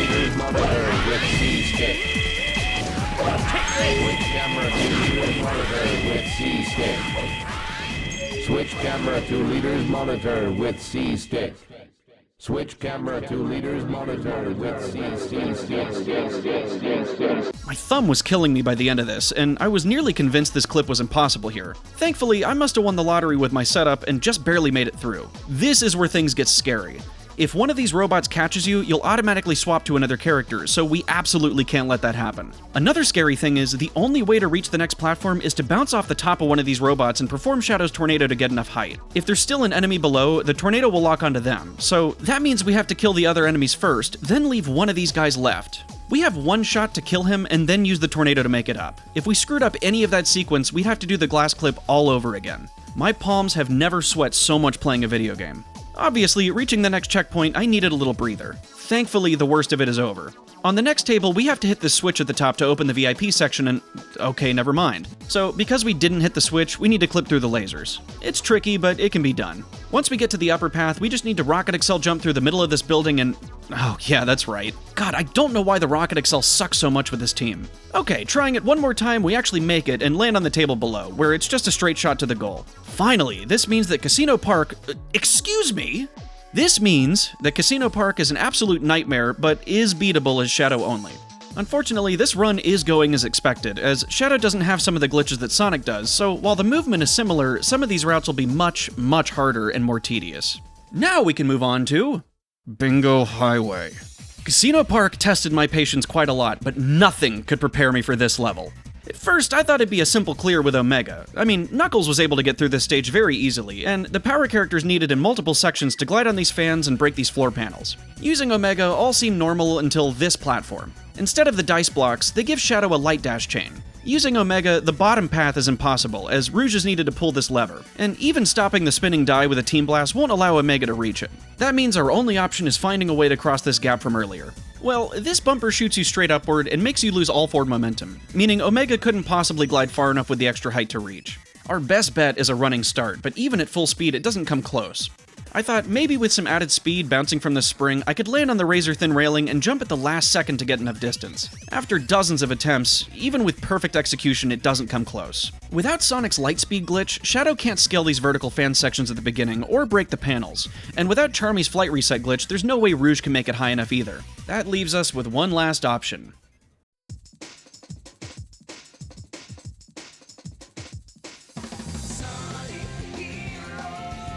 A little disclaimer, I hate the PC port of Heroes. Of course, it is great for modding, but the physics in this version are god-awful, as is the collision. There's loads more bugs in this than the GameCube version, and the team battles are broken as all hell. The audio mixing is also SA2 battle levels of bad.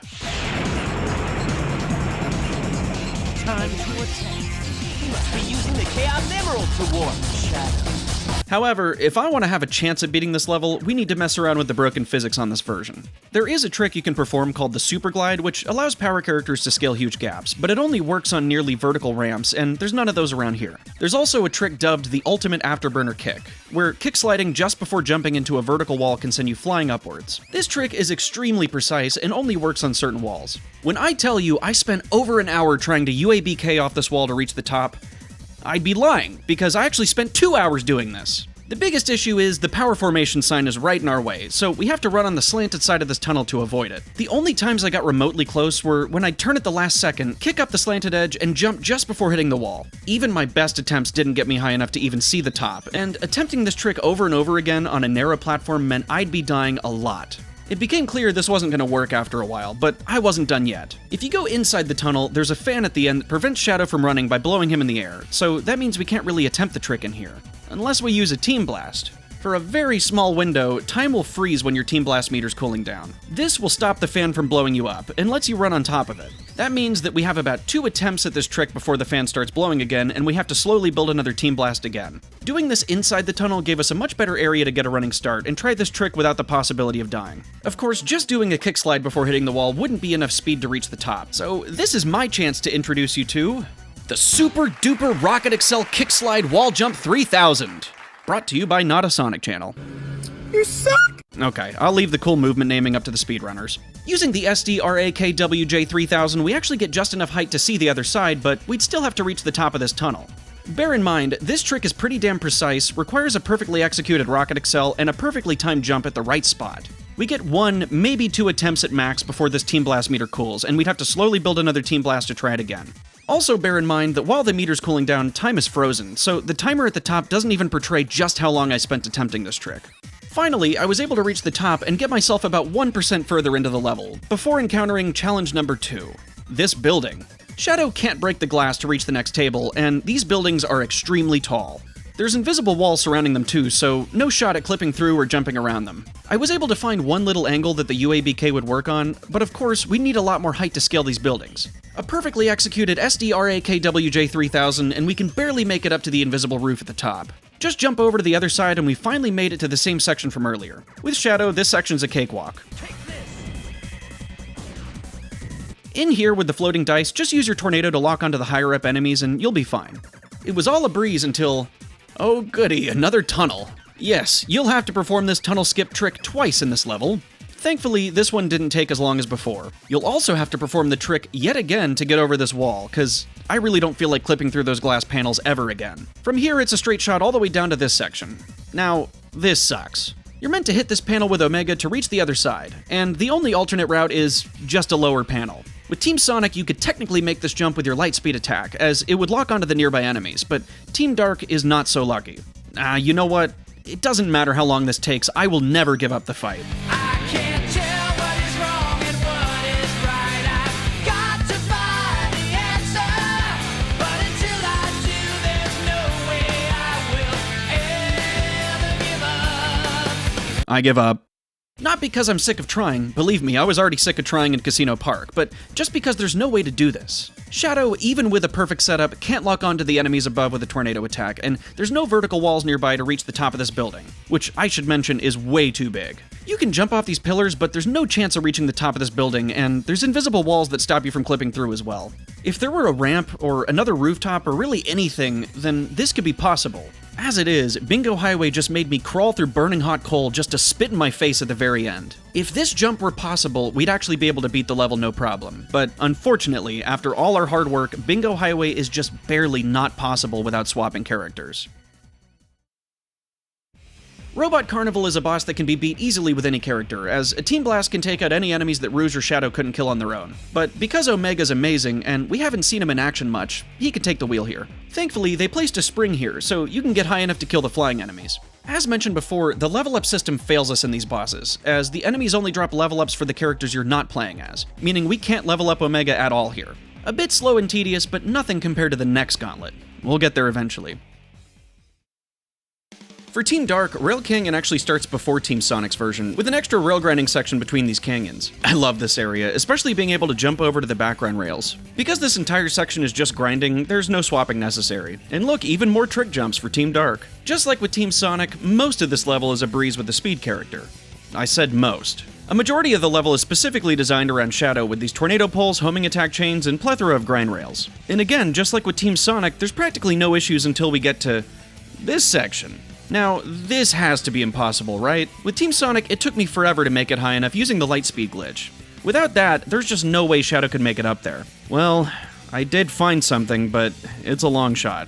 If you rocket excel directly into the side of this platform and jump just before hitting the edge, you'll get a lot of height. The timing for this jump is really strict, and the angle needs to be perfect. Setting it up so we jump off the edge facing the rails, if you get the angle just right, it's still not even close. So, what's the biggest problem we have here? That's right, Team Dark's Rocket Excel is extremely unreliable. You need the perfect camera angle, perfect alignment, perfect timing, and most importantly, perfect speed for this jump to even be remotely possible. It's also really likely to die here, so the in-game timer doesn't do it justice. I spent over a full hour attempting this trick, and just when I was about to give up, this happened.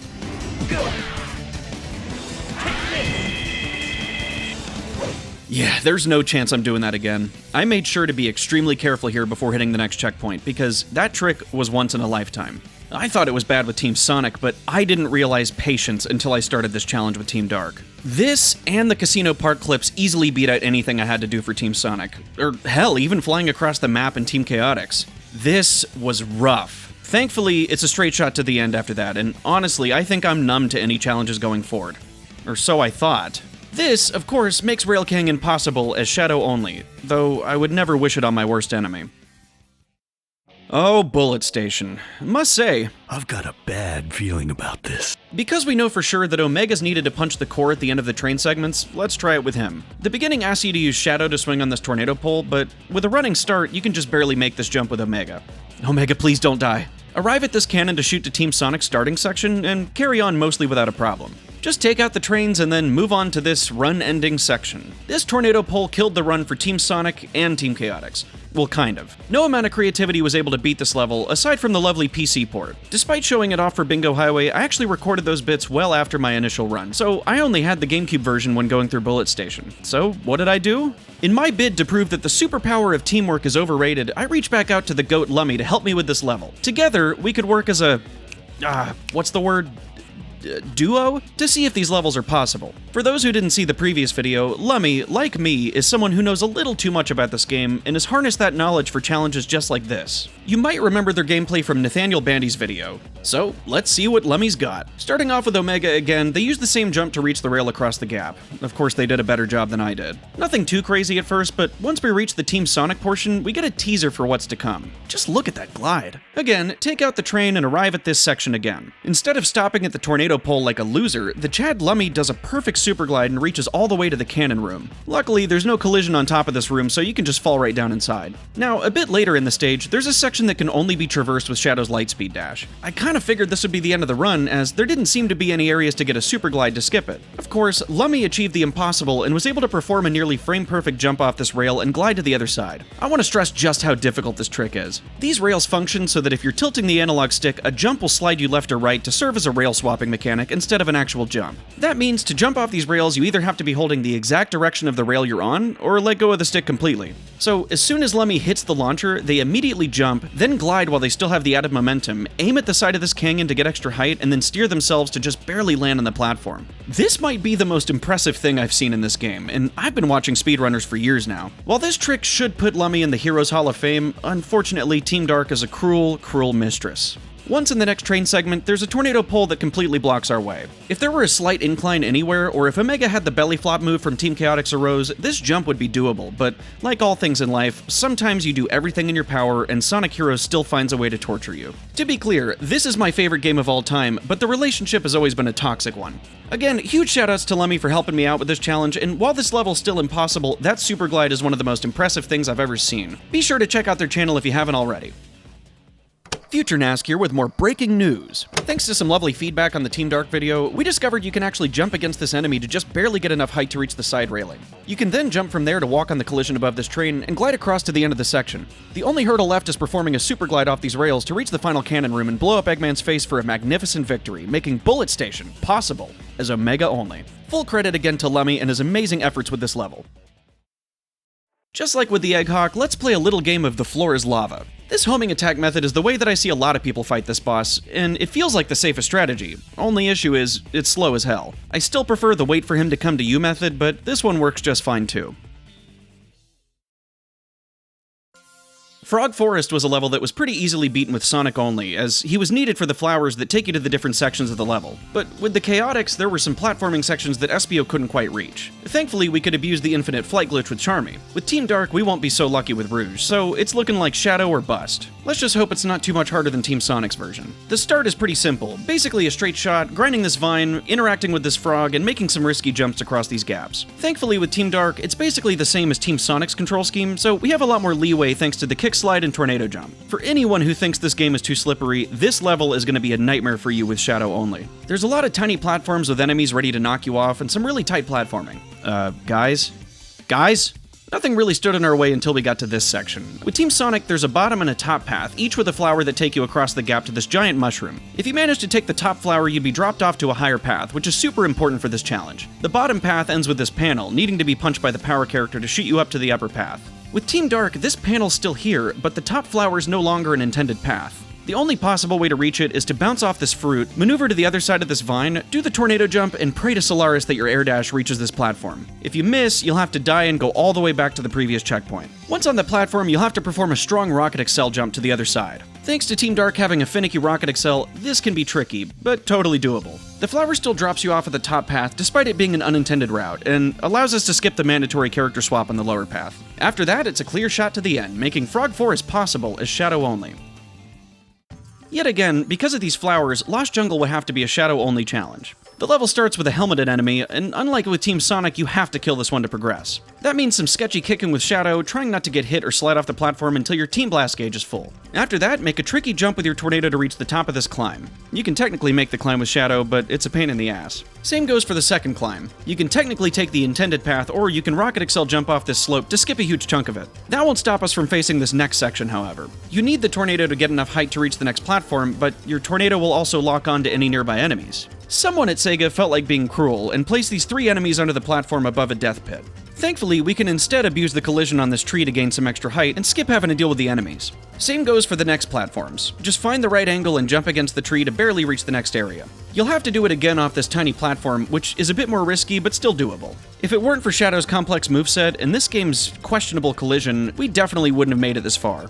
From here, it's nothing crazy, just knock out the enemies, swing from these vines, and make your way to the next flower. Unfortunately, this enemy can't be killed with Shadow, so you'll have to build up a Team Blast just to knock out this one robot. Like I said, the tornado locks onto nearby enemies, so you can't use it for extra height here. What really sucks is, now our Team Blast gauge is empty, and we're coming up on another huge combat section. Just slide around for another minute or so, and then Team Blast these enemies to progress. Once you reach this open section, you can progress from the lower path, or actually make your way to the top path with some well-timed kicks and tornado jumps. At this point, I'm just showing off, but it's a lot of fun taking this top path. After that, we need to climb this tree. Luckily, we can abuse the collision here to make jumps that we otherwise wouldn't be able to. And one more time, building a Team Blast with a slippery character on a thin-ass platform and climb your way to the top of this tree. Just like with Team Sonic, we'll be jumping off the side of this tree to reach the top path, and after that, it's a cakewalk. Just grind your way down to the alligator chase and make your way to the goal, making Lost Jungle with the superpower of janky collision possible as Shadow only.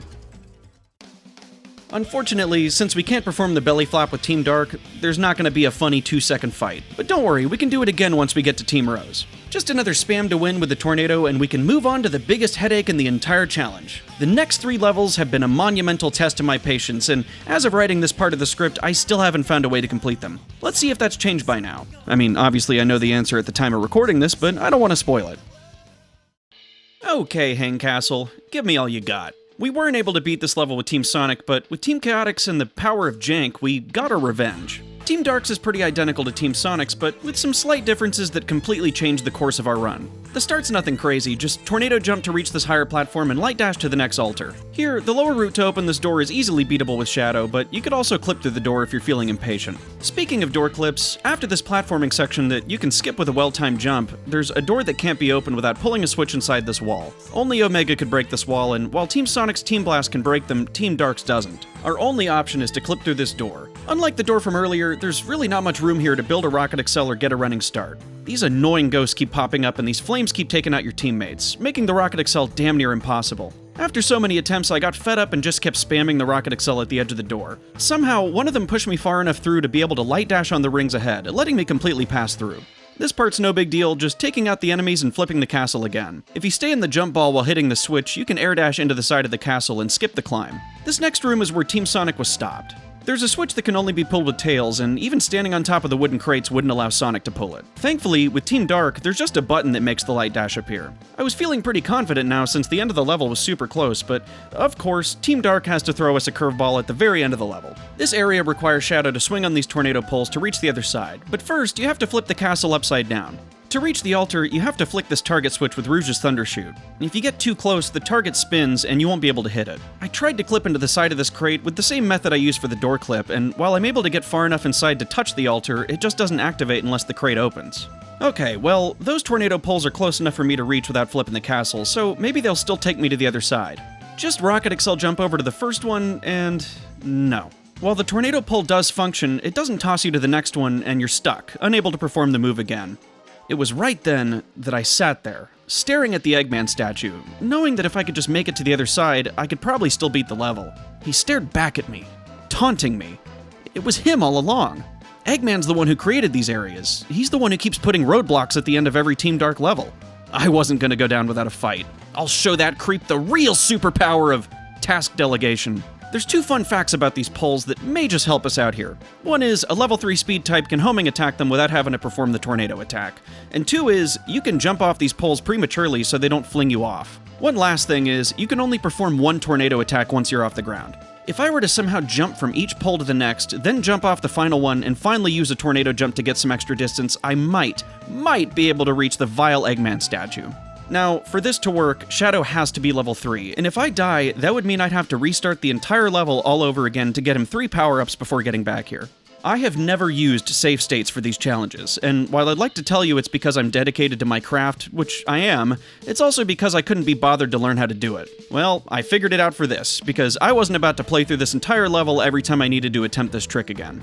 Of course, if it ends up being possible, I will restart and complete the whole level without save states. I managed to get a perfect rocket excel jump just far enough to reach the first pole with an air dash, then jumped at the perfect angle to barely make it to the next. Rinse and repeat, saving my progress every time I made it to the next pole, and finally reaching the last one. From here, I'd keep jumping till I ended up at the right angle and right speed to get as far as I could before using my saved up tornado attack, holding the jump button for extra height, and no. Even with enough distance to reach the statue, there's no collision for it when it's upside down. This means the only way to beat the level is if you're able to flip the area upside down before reaching this part. Oh, and getting this trick to work wasn't a walk in the park either. This is what I didn't show you.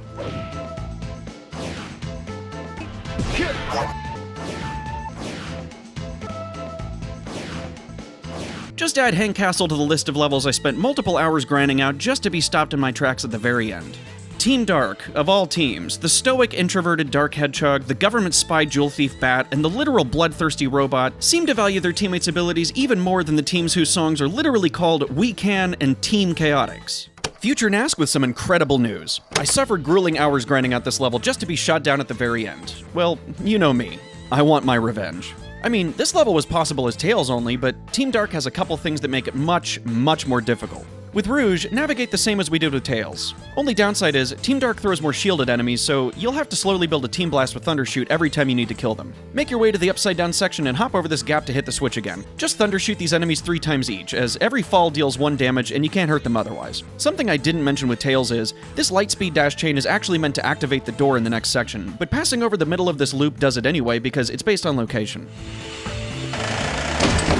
Then hop over to the platform, build a Team Blast for the shielded enemies, and make your way to the next area. This part was pretty tricky with Tails, as we needed to abuse 2 flight glitches back to back to reach these castle walls. Luckily with Rouge, you can perform the flight boost glitch on top of this cage for a little extra height, making the boost you need to perform at the end of the flight meter less demanding to reach the top. From there, we make our way down to the area we perform the bot boost in with Tails. However, 2 things make it damn near impossible with Team Dark.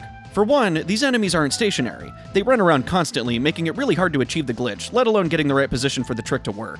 Even with that, Omega's much bigger than Knuckles, meaning simply lowering down on the enemies won't be enough to stun Shadow for the glitch. You have to lower and then nudge yourself toward the enemy at just the right time so that your formation is slanted and Shadow gets hit while Omega doesn't. By some miracle, not only did I manage to get Shadow stunned properly, but I did it without stunning Rouge or Omega and ended up with Shadow in just the right position to run off the side and abuse the rubber banding to get a perfect bot boost all the way to the final section. One more Team Blast for the last shielded enemy, and we just make our way down the castle, then fall to the bottom, hitting 3 switches to open the door to that beautiful goal ring. Because I refuse to let this game win, Hang Castle is now possible as Rouge only.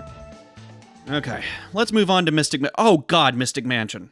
This level was only possible as Team Sonic because of the Lightspeed glitch, and was immediately impossible with Team Chaotix. With Team Dark, you have to flick a target switch in this first room to open the door, so Rouge is our girl here. With Rouge, it's just a matter of doing 1,000 Team Blasts to kill the enemies and slowly making your way through the level. Seriously, a cakewalk up until this section. With Team Sonic, a Team Blast would break these walls, and the Lightspeed attack could reach the enemy in this door above, meaning we wouldn't have to swap to Knuckles. Here, the Team Blast doesn't break the walls, and in the next room there's a fan that you need to glide on to reach the next area. Since Omega's absolutely needed for this section, and Omega can't hit the target switch, clip their doors, or really reach any of the higher platforms, this level's another dud. What really kills me is that I've worked harder routing this team for this challenge than the other 2 teams combined, and while so much progress was made, so many of the levels are straight up impossible, no matter what version of the game or what glitches you use. Hopefully, we can have some luck with the final levels. But first, Robot Storm with Team Dark in this challenge pissed me off.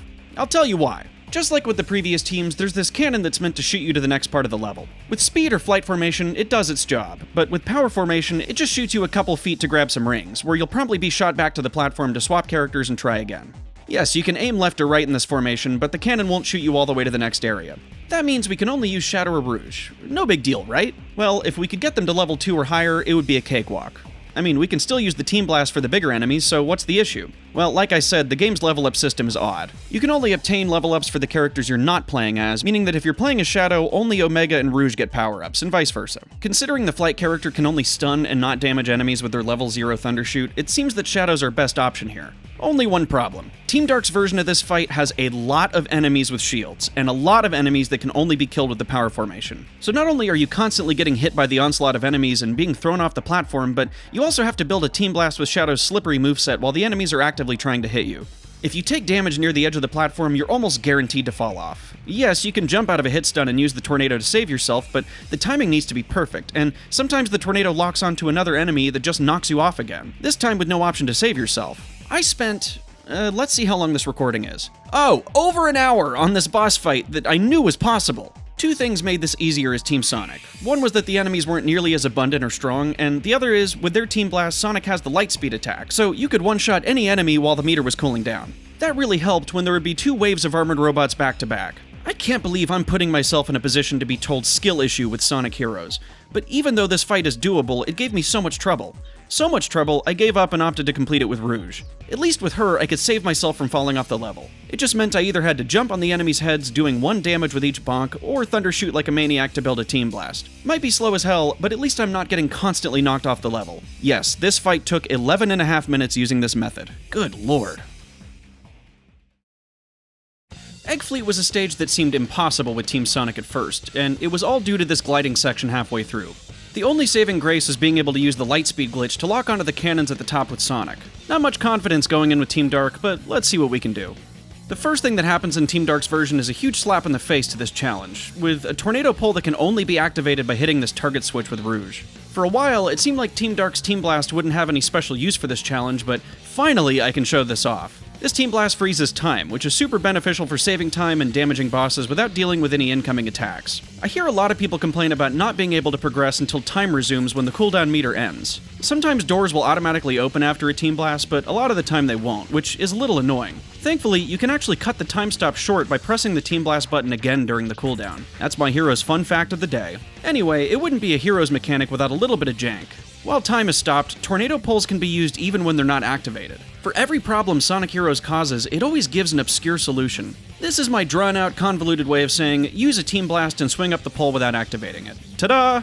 You'll have to make a tricky jump off this rail to reach the next platform, and just hop across to the other side. Then we come up on the first propeller segment, the reason that this level can't be traversed with anyone but Shadow. Landing on the first battleship, just time your lightspeed dashes carefully to reach the upper platforms and take advantage of your tornado jump to reach the top. That's one ship down, one to go. Be careful over this fan section, as once you fall, you won't be able to make your way back up. Thankfully, they placed this lightspeed dash just below the platform that takes you to the next rail. Oh boy, here it is. This vertical fan section seems hopeless as Shadow, but we'll sure as hell give it our best. The first thing I want to do is get over to these cannons on this floating platform. Shadow's tornado will lock on to nearby cannons, but these are a little too far to reach normally.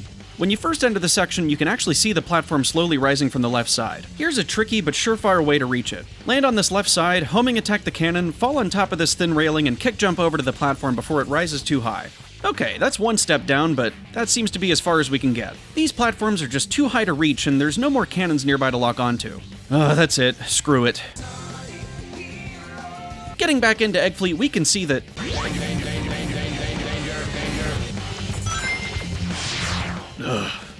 Okay, so getting back to the fan section of Shadow and nailing the shortcut to the second platform, we can use a fun trick only possible on PC.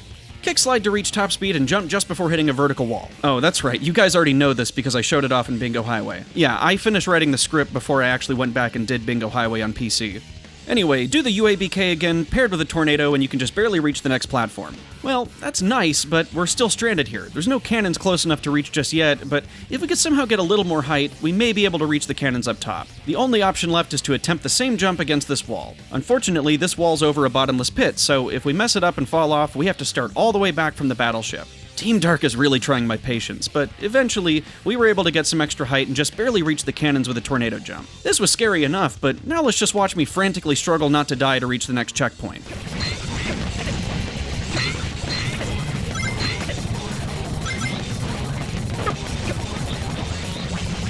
After that, it's pretty simple going. Make your way through the ships and reach the final propeller segment before landing on the final battleship. This one's trickier, as there's no proper way to scale this gap with Shadow. Just rocket excel jump to the far corner and lock onto the cannons with your tornado. After that, it's some pretty tight platforming to climb this section, only having one shot to get enough height from these enemies to get higher. Then, just make your way to the top, kill the Gundam Happy Meal toy enemy, both of them, and just like that, we beat Egg Fleet as Shadow only. Goodbye, PC Port, I hope I don't have to see you again anytime soon. With Team Sonic, Final Fortress was barely passable as Sonic only, but it was thanks to the light speed glitch giving us just enough height to reach the top platform at the end. Since Team Dark can't perform that glitch, I knew I'd have to get creative. It might be possible as Shadow on the PC version, as you can gain extra height from the vertical walls, but I think we can make it with Rouge if we think outside the box. The first couple sections feel almost designed for Rouge, as you can fly to the top paths and slowly make your way through the corridors. We reach this section with the tornado poles, which, thanks to my speedrunning obsession with this level, I know you can skip the first rail with the flight character. Just time your flight boost well and thundershoot so that Rouge is alone and can land on the rail without the added height. Jump backwards, then move forward to get a running start before jumping off and flying at the last possible moment to give you just enough height and distance to cross. This is where you have to use your flight boost at the tail end of your flight meter, as your height cap is removed once the meter drains, and the upward momentum from the boost will carry over, giving you some extra height. If you jump to the rail, you can get just enough height to make it to the top of this wall. From here, we'll be using another glitch to gain extra height. If you perform the flight boost at the same frame as you touch the ground, you'll get the height from the boost and your flight meter will reset, allowing you to get just high enough to reach these platforms and make your way to the main path. You can fly your way to the lower path here, but I need to vent my frustration on this enemy, so we'll bonk him and use the added height to reach the path. This poor guy wasn't given a chance. What kind of cruel monster would perch him on top of this tiny platform all by himself? The lower path is pretty easy, and you can even skip this enemy by flying after hitting this spring before touching the ground. Team blast this armored enemy and we finally hit our next checkpoint. So far, so good. The downside to grinding as the flight character is just how slow you are, meaning there's no chance of outrunning the lasers here. The upside is, well, you can just fly over them. Slow and steady really does win the race in this challenge, first with Robot Storm and now with Final Fortress. You can reach the top path here by jumping to this rail and grabbing the pulleys, and it's pretty easy to reach the end of the corridor with a well-timed flight.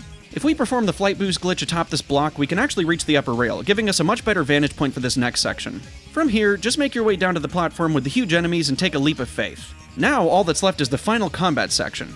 Instead of having to make insane, sketchy jumps with the lightspeed glitch and tornado, we can actually skip to the third platform by flying up after hitting the spring. All that's needed is enough height to reach the top platform and we should be in the clear. Luckily, the flight boost glitch will give us plenty of extra height, and while it's awkward to perform on this platform, not registering super easily because of the type of ground, it's still possible and allows us to reach the next platform. Now, just build a team blast and take out the final baddies. From here, it's a straight shot to the end. Just take your time and fly over the lasers. The final section's a bit hectic, but it's nothing that can't be achieved without a little patience. Just be sure not to forget about the Eggman eye laser, and it's a clear shot to the final goal ring, making Final Fortress possible as Rouge only. Okay, we already know the drill with the Egg Emperor. Grab both flight power-ups on the main path and spam this full to Kingdom Come. And yeah, I did attempt the floor is lava challenge for a grand total of 1 minute before realizing, yeah, that ain't happening with this one. What really hurts about this team is, despite being so similar to Team Sonic, the lack of lightspeed glitch and some slightly altered layouts made it, so far, the weakest team for this challenge. The salt in the wound is, with just how much extra work went in this one, especially with Casino Park, Rail Canyon, Bingo Highway, and Egg Fleet, just for the outcome to be so underwhelming. What really hurts most of all is the lack of Omega representation in this challenge.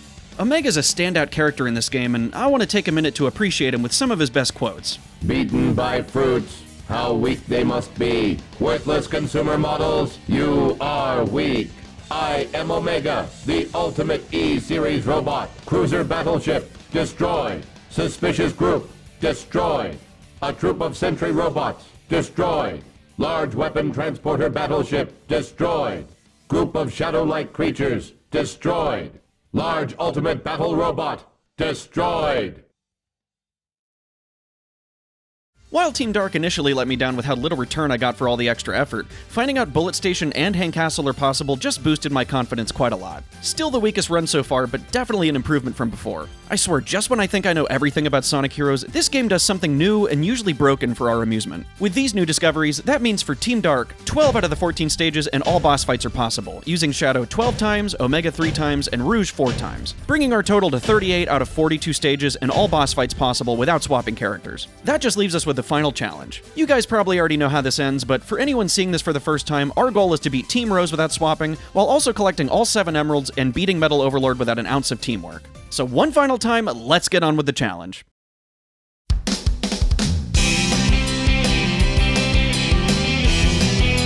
Well, everyone, Here we are.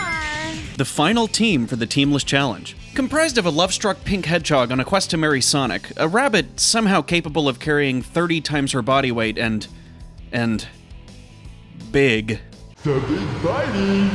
These three may be the last hope that we have to prove that the superpower of teamwork is overrated, and this time we can actually have a shot. They happen to be the game's easy mode, featuring levels about half the length and difficulty of Team Sonic's, and also have plenty of unique glitches that could very well let us complete each level without swapping. While Team Sonic and Chaotix were relatively successful, only having a couple roadblocks, Team Dark really threw us for a loop. Despite some insane tricks and glitches, we still weren't able to clear a number of their levels without swapping. I won't lie, it hurt, but that's not going to stop me from finishing this challenge off with a bang. On top of attempting to beat Team Rose's campaign without swapping, we're also aiming to collect all 7 Chaos Emeralds and defeat Metal Overlord without a shred of teamwork. A daunting task, but one I'm very excited to dive into, so let's not waste any more time and get right on with the challenge.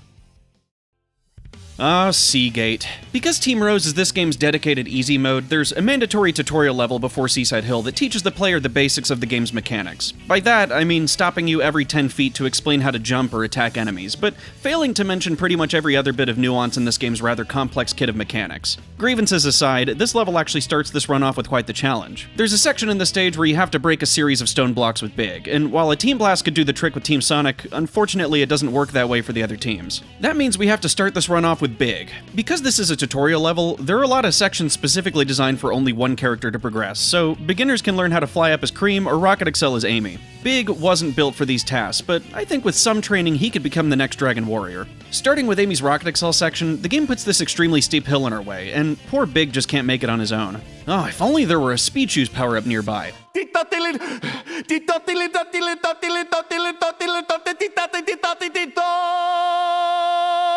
Allow me to introduce Team Rose's insanely overpowered Team Blast. This thing doesn't just wipe out nearby enemies, but levels up each character, gives you invincibility, a bubble shield, and yes, also gives you speed shoes. And let me tell you, nothing on this planet can stop Big when he's got the zoomies. The only downside is the speed shoes don't last very long, so you need to act quick. Coming up on these vertical sections, we'll need to abuse the collision on the slanted walls. The only way to get decent height from this trick is with a running start, but the power characters aren't really well known for their amazing ground speed in this game. The speed shoes work, but because the power-up goes away so fast, and it takes forever to build another Team Blast without swapping, this is where I can show off a fun little trick with the belly flop. Using either Big or Vector, if you glide just before your belly flop hits the ground, it'll convert your downward speed into forward momentum. If you time your jump just right, that forward momentum will then convert back into vertical speed. Wow, how neat. Pair this maneuver with another glide and you should be able to cover enough distance to reach higher ground. There's a few gaps like this in the stage, but using the same trick you should be able to clear them no problem after a few tries. Except for this really tall one, this one took me a while. After that, it really seems like Big is an unstoppable machine. We kill the remaining enemies, let Oma Chow lecture us about how important teamwork is, yeah right, and we complete Seagate as Big only. Seaside Hill is the first to show off just how much shorter these levels are for Team Rose, with you starting about a minute or two into Team Sonic's portion, and the end of the level being much earlier than their goal ring. While each of these three characters have some interesting movement, a lot of which I plan to show off in this run, we haven't gotten to see much love for the power formation in these challenges. Sonic and Shadow were the clear MVPs for their runs, and Charmy basically flew his way through the entirety of Chaotix levels, so I think it's time we give Big some much-needed appreciation. Call it my lingering guilt for how I talked about his campaign in my Essay 1 video, or ShrugPod's endless stream of Big the Cat comments. Papa Shrug, this one's for you. Starting Seaside Hill as Big, it's mostly a matter of belly flopping your way through the level. They were kind enough to place plenty of boingy boingies to let Big reach the higher paths on the cliff sides and at the very end of the beach section. Now, this part's a bit tricky. You have to belly flop off these flying enemies to reach the side railing. Luckily, there's a checkpoint just before this section, so if you mess it up, you can just jump off and try again. From there, just navigate around the character swap gates, belly flopping over the ones near the end, and we easily beat Seaside Hill as Big the Cat only. Ocean Palace was when I realized I'd have my work cut out for me. It's not just that I want to beat this challenge with Big, but I have to. In order to collect all 7 emeralds, I'd have to collect the keys from every Act 2 level in the game. The only way to get these keys is to break these cages with a power character. You can collect the keys with any team, but there weren't many of these levels that only the power character could beat, so Big is going to be our best bet at reaching Metal Overlord. Ocean Palace doesn't pose much of a challenge, thankfully. Like with the other teams, we already need the power character to break these walls and glide up these fans. Because Team Rose ends their level well before the rock chase section, there's not much to worry about here. Just avoid the character swap gates and collect the key. I was feeling pretty confident with how easy things were so far, but I had no idea just how bad things were gonna get. At least for now, everything is smooth sailing. Reach the end of the turtle section and hit the goal, making Ocean Palace the easiest level so far in this series, all thanks to Big the Cat. As mentioned, we'll need to reach the end of every Act 2 level with the key to reach the special stage and grab the Chaos Emerald. While I do bend over backwards to glaze every bit of this janky game, even I have to admit these special stages are horrible. The control is really slippery, and the collision is so bad that you'll just randomly fall off the side of the wall and lose all your speed. If you don't catch up with the Emerald in time, you'll have to go back and redo the entire stage again to grab the key. This means if we screw up, we'll have to replay the entire level again as Big. No big deal for Ocean Palace, but let me tell you, I was pretty damn nervous with some of the later Emeralds. Thankfully, we grabbed the first one no problem and can move on to the boss fight. Belly flop, belly flop, belly flop, belly flop. That was a huge birdie. Grand Metropolis is a stage completely designed around the speed character, so I think it's a good idea to attempt this stage as Big. We were able to make it most of the way, but unfortunately there's this tornado pull section that just can't be scaled without Amy. Fine. So, starting over as Amy, it's another cakewalk. Her moveset frustrates me a bit, as instead of a kick slide, she has this hammer swing that halts her speed completely. This gets really annoying if you're trying to perform the Rocket Excel, but it decides not to activate and you end up at a standstill. One really awesome move that's completely unique to Amy is this mid-air hammer swing that allows you to hover for a short period. While we want to let Big handle most of this run, I'll still show off some of the neat skips with this move in later levels. For Grand Metropolis, just run down the paths, pull the switches, jump over the swap gates, and beat the stage without a problem. Power Plant worried me, as we'll need Big for the special stage key, and most of this level has tons of vertical platforming. Team Row starts you halfway through the stage with the first elevator segment, so no problem here. Getting to the main path, there's plenty of ways to get decent air and hit springs that take you to the higher path. Let's be sure to grab the key before moving on. What's going to be really tricky is making sure we don't take damage before we hit the goal ring, because if you lose your rings, you'll also lose the key as well. There's multiple keys in the stages, but getting to them might be tricky without swapping. The next section is just a series of vertical paths that carry you up— oh, come on! So, this time, maneuver around the swap gate. Luckily here, they give you a pulley that you can reach with Big. The next part's a bit tricky. You'll have to break these crates to clear the path before attempting the jump with Big. Unfortunately, if you fall, you can't get back up to this ledge with a belly flop. Going back, there's a ramp with a dash pad that you can jump from at the perfect spot to get the height you need. Okay, you're supposed to break all the crates, but the collision felt like being nice to me this time. This section will be the trickiest, as falling to the bottom makes it pretty much impossible to get back up. The only way to reach the top path is by hitting this dash ring, but it's really tricky to reach as Big. Using your Team Blast to get the Speed Shoes power up should just barely get you enough speed with a belly flop to reach it. Just be careful not to fall or you have to do all this over again. Use the same Team Blast strat for this next dash ring and you'll be shot out above the top rail, leading you to the goal, making Power Plant possible as Big only. Another special stage, and this one was even easier than the first. Honestly, just using Big makes these a hell of a lot easier. Just boost your way to the Emerald, nabbing us 2 out of 7. In the spirit of making Big the cat the star for this challenge, let's crush the competition with the power of the belly flop. Don't worry, I'll show off the fun belly flop glitch that wins these fights in 2 seconds later, but I want to watch them suffer.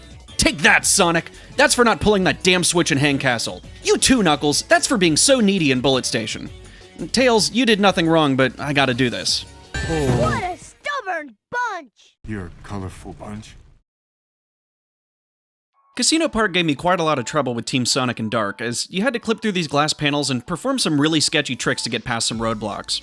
The main issue would be these switches, only able to be pulled with the flight formation. The good news is, they decided to place these switches on the floor for Team Rose, so Big and Amy could pull them.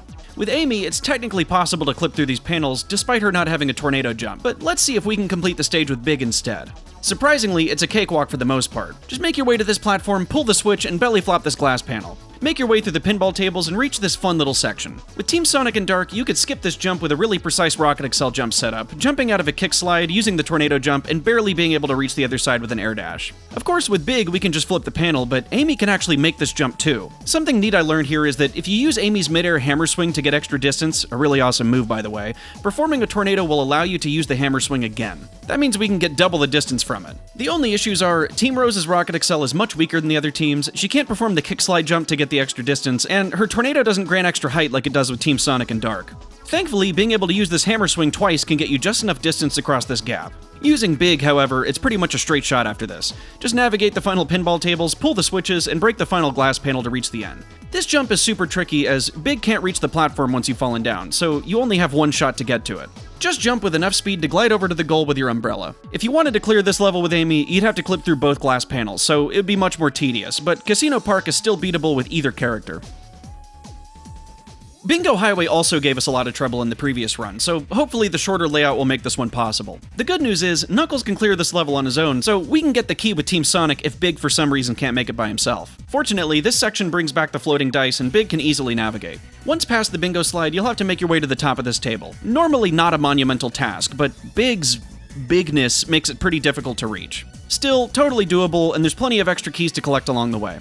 In the next section, just kill the enemies and stop the die from spinning. You'll need to belly flop to reach the next area, but it's nothing crazy. Watch out for the enemy placement before hitting this dash pad, or you'll fall into the table below and risk losing a life. From here, just navigate down the slides, clear the next fan section, kill the enemies, more bingo slides, and we reach the final section. You can stay on the top path, but surprisingly if you fall to the lower route, it's easy to get back up without swapping. This was the section that killed our run with Team Dark, but luckily Team Rose ends their level here, making Bingo Highway possible as Big only. You're telling me I've been playing this game for almost 20 years and didn't realize Big made these special stages a cakewalk? Why didn't anyone tell me this? Seriously, he goes just as fast with the boost, but he controls much better than Amy. Okay, so that's 3 down and 4 to go. Robot Carnival is the same old song and dance, but for the first time in this challenge, we can actually level up our character in these fights. In case you haven't seen the previous videos, this game's level up system is weird. Killing enemies only gets you level ups for the characters you're not playing as. However, for Team Rose, a Team Blast nets you level ups for each character, so that makes these fights even easier.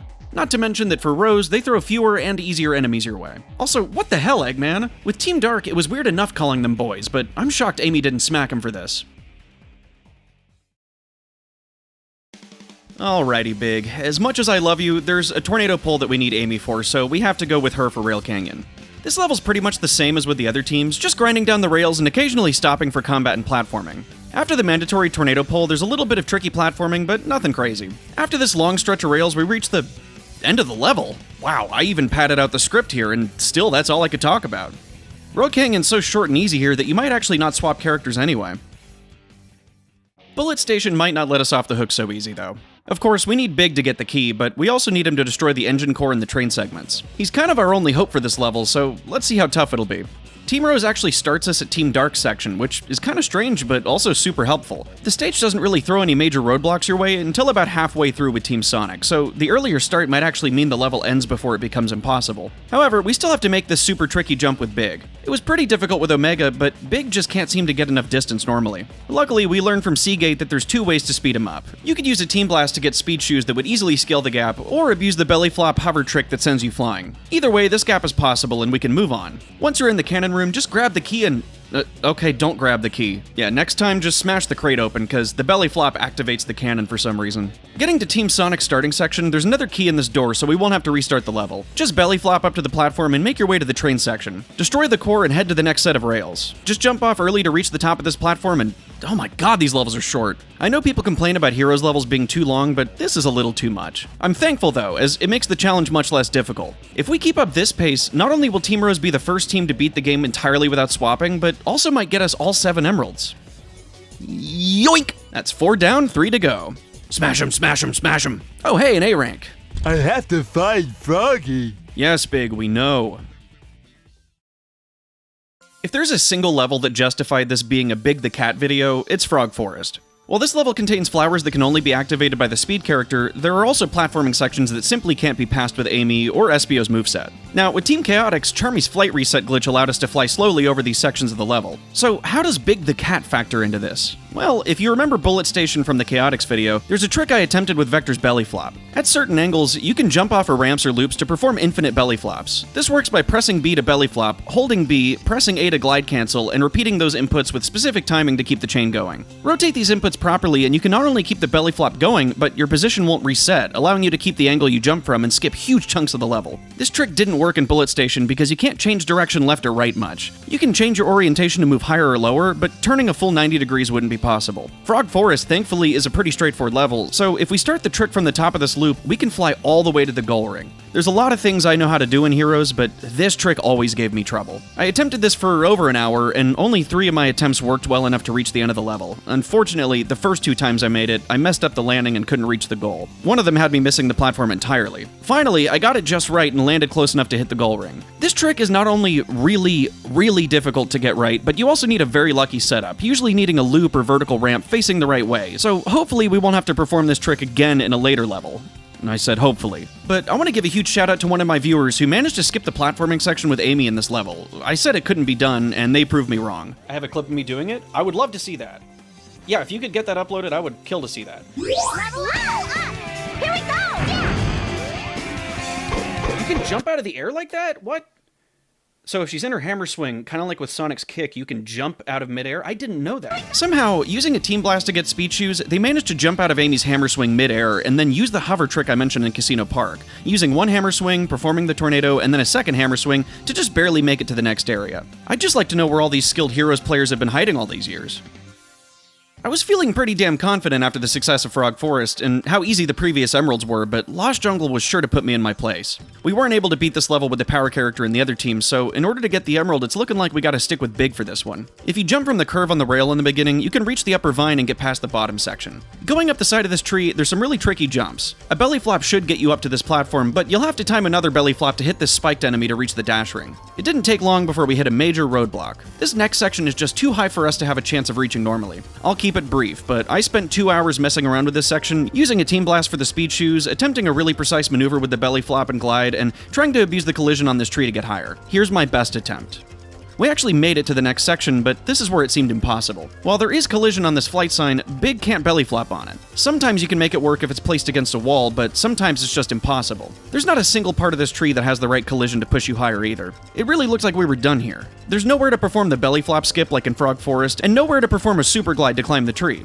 Naturally, I reached out to Lummy to see if the PC port would make any of this possible, and still no luck, though they said they'd keep trying. Well, I remembered that with Team Chaotix we used Charmy to collect the 10 Chao, but maybe with some of the new movement we've learned, it might be possible with Vector? After all, we wouldn't need to reach the end of the level, but just collect the special stage key and 10 hidden Chao. Then we could come back and easily beat Lost Jungle as Cream or Amy. So, for the first time in this series, we're backtracking to an already beaten level to grab the Chaos Emerald. With Vector, the start's mostly the same, just going out of your way to collect every Chao in the path. This higher up one on this platform's tough to reach, but a well-timed belly flop can eventually get the job done. Luckily, unlike with Team Rose, this next section has fruit to bounce on, so Vector can clear it without any issues. Of course, instead of the normal swinging vine placement, Chaotix wants you to swap to Charmy to fly to this much farther vine. Even using the belly flop and gliding just before hitting the ground, it's not enough to reach. I happen to get super lucky, belly flopping out of frustration when I didn't quite reach the vine and finding out the belly flop increases your hitbox and allows Vector to grab the vine. This will actually really come in handy later. So, with that section cleared, we just have to stop and collect every Chao along the way. With only 2 remaining Chao to collect, we reach this flower that can only be activated with Espio. Thankfully, timing the belly flop and glide perfectly, we can make it just far enough to reach the other side. There's 1 Chao waiting for us on this platform, and the final one is right there on top of this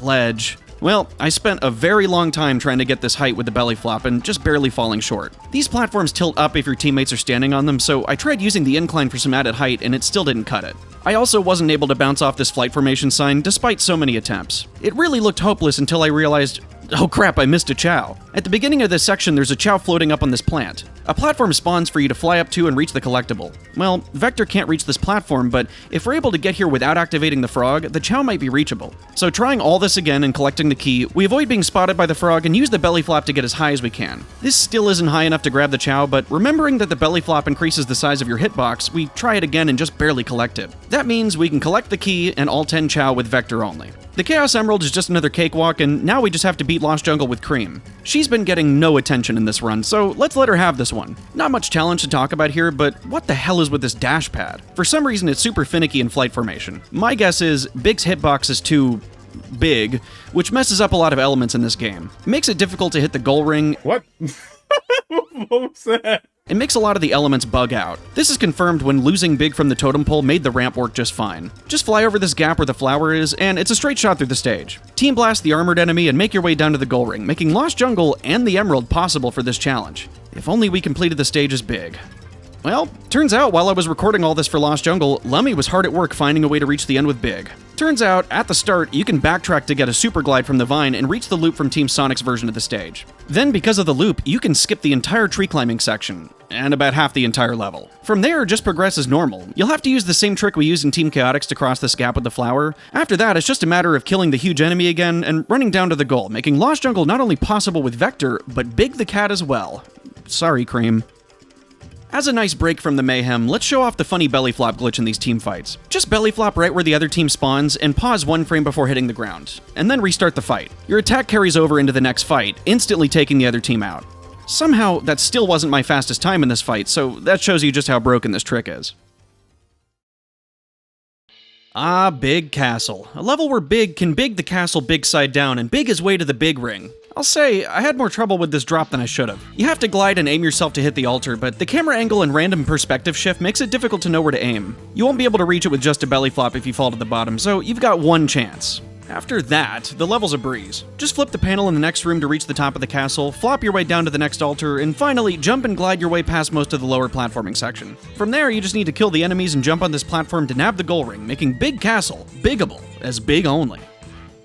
Mystic Mansion scared the hell out of me. No, it's not the spooky ghost or this skeleton that disappears behind the door, it's this giant skeleton hosting a dinner party with platefuls of disappointment. First off, most of the level's pretty easy. At first, our only issue was this platform that just barely didn't get us high enough to belly flop to the next area. Thankfully, this one specific formation sign would let us bounce on it for extra height if your alignment is perfect.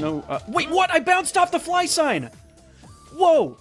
I don't think I could do that again in a million years. Other than that, your standard belly flop should be enough to clear the other platforming sections and grab the key. After the bobsled, we finally reach the dreaded skeleton room, where the goal ring sits at the top of this platforming challenge. Only issue is, no matter what orientation you place the skeleton in, Big just can't reach the higher platforms. Even after using a Team Blast for speed shoes and bouncing off this ghost, it doesn't get you high enough. Even worse is, the second platform doesn't have a ghost at all, so it wouldn't be possible either way. Obviously, I had to reach back out to Lummy to see if there was any possible way to get this done on PC.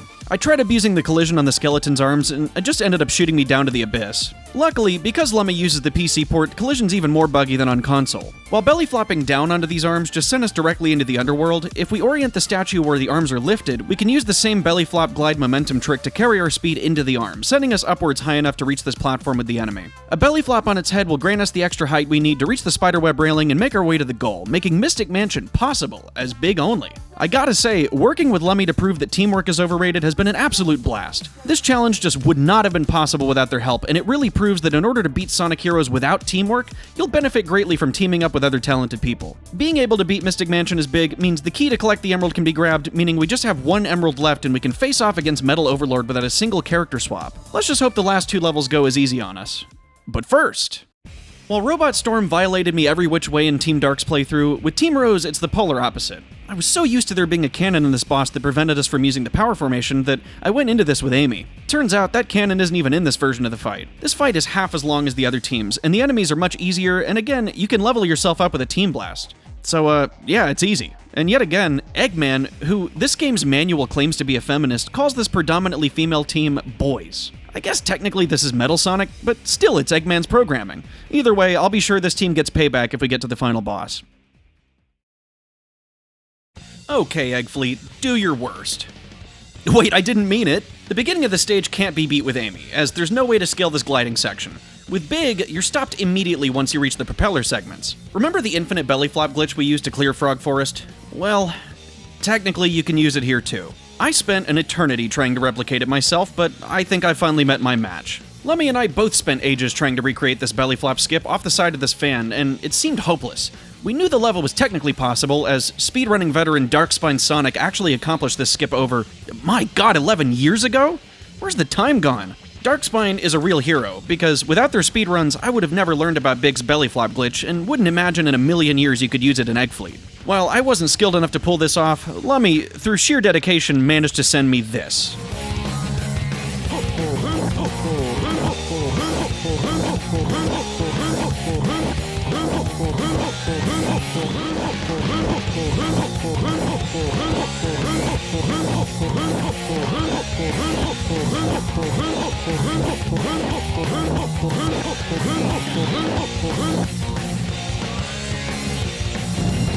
Woohoo! Seriously, put Lummy in the Heroes Hall of Fame right now. Because of that, Egg Fleet is extremely difficult, but can be beat as Big the Cat only. And with that out of the way, Final Fortress is the only thing standing between us and all 7 emeralds. Clearing this level with Big only might be a bit of a hassle, but after everything we've been through, I refuse to end this challenge with a dud. Now, there's a section partway through the level that simply can't be traversed with Big, as you need Cream to fly up to these higher platforms. Luckily, there's a ramp that can be used to perform a super glide and just skip the first part, and the lovely physics on PC allow you to abuse the collision on vertical walls to get to higher sections. See, I could super glide here, and I'm gonna have to super glide here. Okay, no, the super glide would take me probably up to here. So like as long as the super glide could get me here, let's see what would happen. That means that for the final time in this series, let's let Lummy take the wheel and end this challenge with a bang. With a perfect super glide from the ramp, Lummy skips the other tedious section and lands on this rail. With a perfect belly flop setup, we can perform the momentum trick one last time, gliding up at the right spot and jumping to gain extra height to reach this next platform, where a spring is waiting under this cannon to take us up. Go around the enemy and fall to the next section. This is lucky. It sure is, Cream. Killing this next enemy reveals a spring that takes us to the next door. Just take out the Gundam enemy and reach the self-destruct switch. For some reason, this game doesn't want Team Rose to blow things up, so no destroying Eggman's face and no self-destruct switch. Make your way down these rails and just like that, we reach the goal, making Final Fortress and the entire campaign possible without swapping characters. One last time, let's give a huge thanks to Lummy for all their help in these challenges. It really is a blessing that my videos reach far enough to be discovered by Lummy, as the original challenge video was inspired by Nathaniel Bandy's video, and Lummy was the person who recorded all the gameplay for those videos. I wouldn't have gotten this far without help from the master themselves, and please go subscribe to their channel if you haven't already. One last time, by teaming up with other talented creators, we can prove that teamwork doesn't make the dream work. After that, it's just a matter of obtaining the last emerald, and Lummy can exit the series showing off one of the funniest aspects of the PC port. This seems to only work on PC, but if you make your way to the ceiling in these special stages, you can just run along without boosting at all, and the emerald's guaranteed. What a lovely, lovely broken game. Big may be the MVP of this run, but Cream needs her chance to be in the spotlight. For a series that tends to forget about her a lot, they sure made her overpowered in this boss fight. Just like with every other team, collect both flight power-ups on the path and smash this fool one final time. Well, this would be how I finish the challenge off, but I need to ask you all a very serious question. What do you know about Big the Cat? I don't just mean having, some would say, fond memories of his fishing in Sonic Adventure, or his quirky cameos in Sonic Adventure 2. I mean, what secrets is that fat cat hiding? While some would say he's just a silly addition to the cast, perhaps some sort of comic relief, when I stared into his lifeless eyes, he stared back. I saw something. Something I would never forget. I saw the past, but more importantly, I saw into the future. This cat has an unbound thirst for power that wouldn't be satiated unless this entire challenge was completely and totally possible as him and him only. While we could just wrap things up here and consider this challenge a full-blown success, Big's captivating and somewhat hypnotizing glare wouldn't cease until we accomplished the impossible. Together, Lummy and I crafted what seemed to be an insurmountable feat, not just to entertain you, but to finally satisfy this power-hungry cat. The only hurdles were Grand Metropolis and Rail Canyon, and let me tell you, I was certain they were impossible. Full credit to Lummy for grinding these levels out and breaking new ground with all the glitches and new tech we learned along the way. Using the belly flop momentum trick, in addition to the broken physics on the PC port, you can jump from the slight ramp on the edge of this platform to skip the tornado pole. Izuka also must have been captivated by Big's presence as well, so he put this spring here to replace the usual tornado pole that's in the other versions of this level. Because of that, Grand Metropolis is now possible as Big only. This leaves us with Rail Canyon. Yet again, our roadblock was a tornado pole that took us way too high to reach as Big, even with most glitches. However, implementing the infinite belly flop glitch off these rails at just the right angle would allow us to soar gracefully to these descending rails across the gap. What an amazing sight!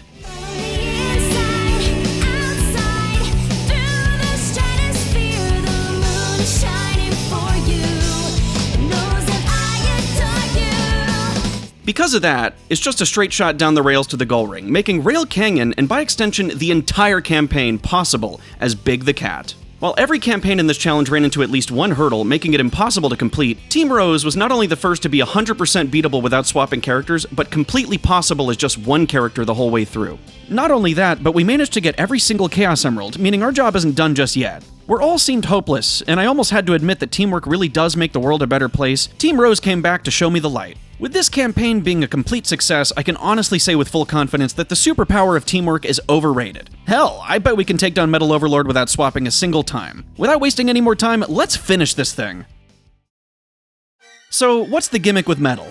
Well, there's two phases. Metal Madness has you attacking him with 3 different teams before he fully transforms into Metal Overlord. After his transformation, Team Supersonic takes to the skies to finish him off. While we may have to swap between teams, I don't see any reason to swap formations once. I got a lot of comments saying this fight would be blatantly impossible. I'm assuming it's because his weak spot changes color, determining which characters won't be able to do damage. That means that swapping is absolutely mandatory for Team Dark, as he cycles through all 3 colors. Well, yeah, but my cheap ass already decided that Team Blast don't count. I mean, that's the only way to damage him in the final phase anyway. If we stick to the rules set from the very beginning, I think we got this in the bag. Team Rose's portion hands you multiple Team Blasts right off the bat, so no issues there. Unfortunately, his core stays blue for this entire phase, meaning speed types can't damage him. Just spam your Rocket Excel and Hammer Swing around this platform until the meter fills again, and you'll be fine.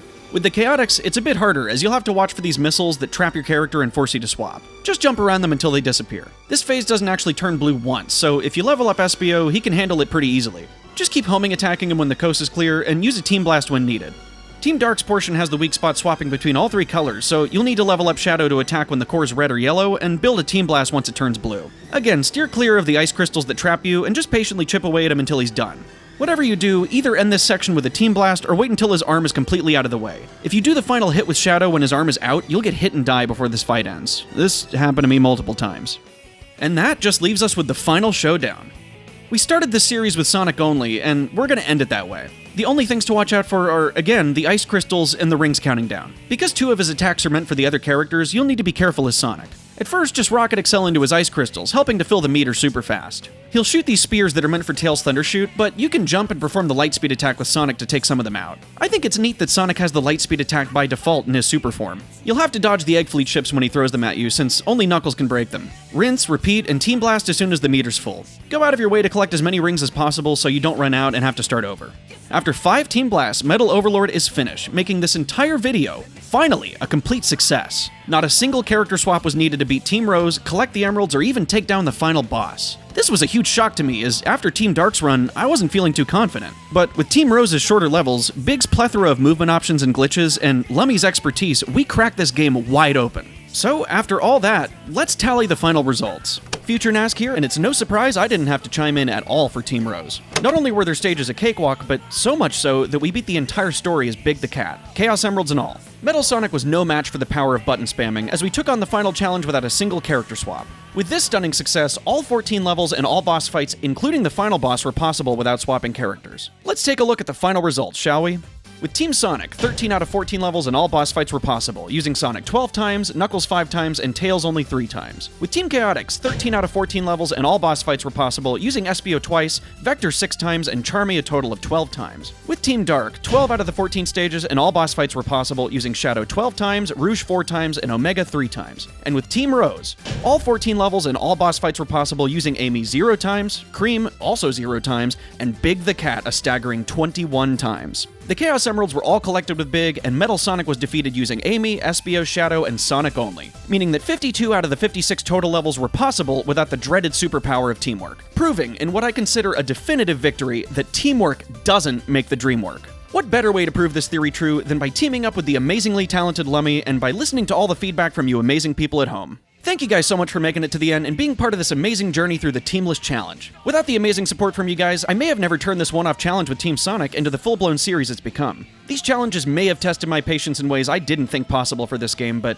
I'd do it a million times over if it meant y'all would keep watching. Going forward, let me know what other challenges you'd want to see, as I'm always up for testing my skills with other Sonic games. Fingers crossed it's SA1. But until then, please continue supporting the channel by giving the video a like, sharing it with your friends, subscribing, and of course, checking out my other content. If you've only seen these challenge videos, I also post Sonic retrospectives, music remixes, and host weekly live streams, so I hope to see you guys there. And remember, I'm not a Sonic channel. See you guys next time.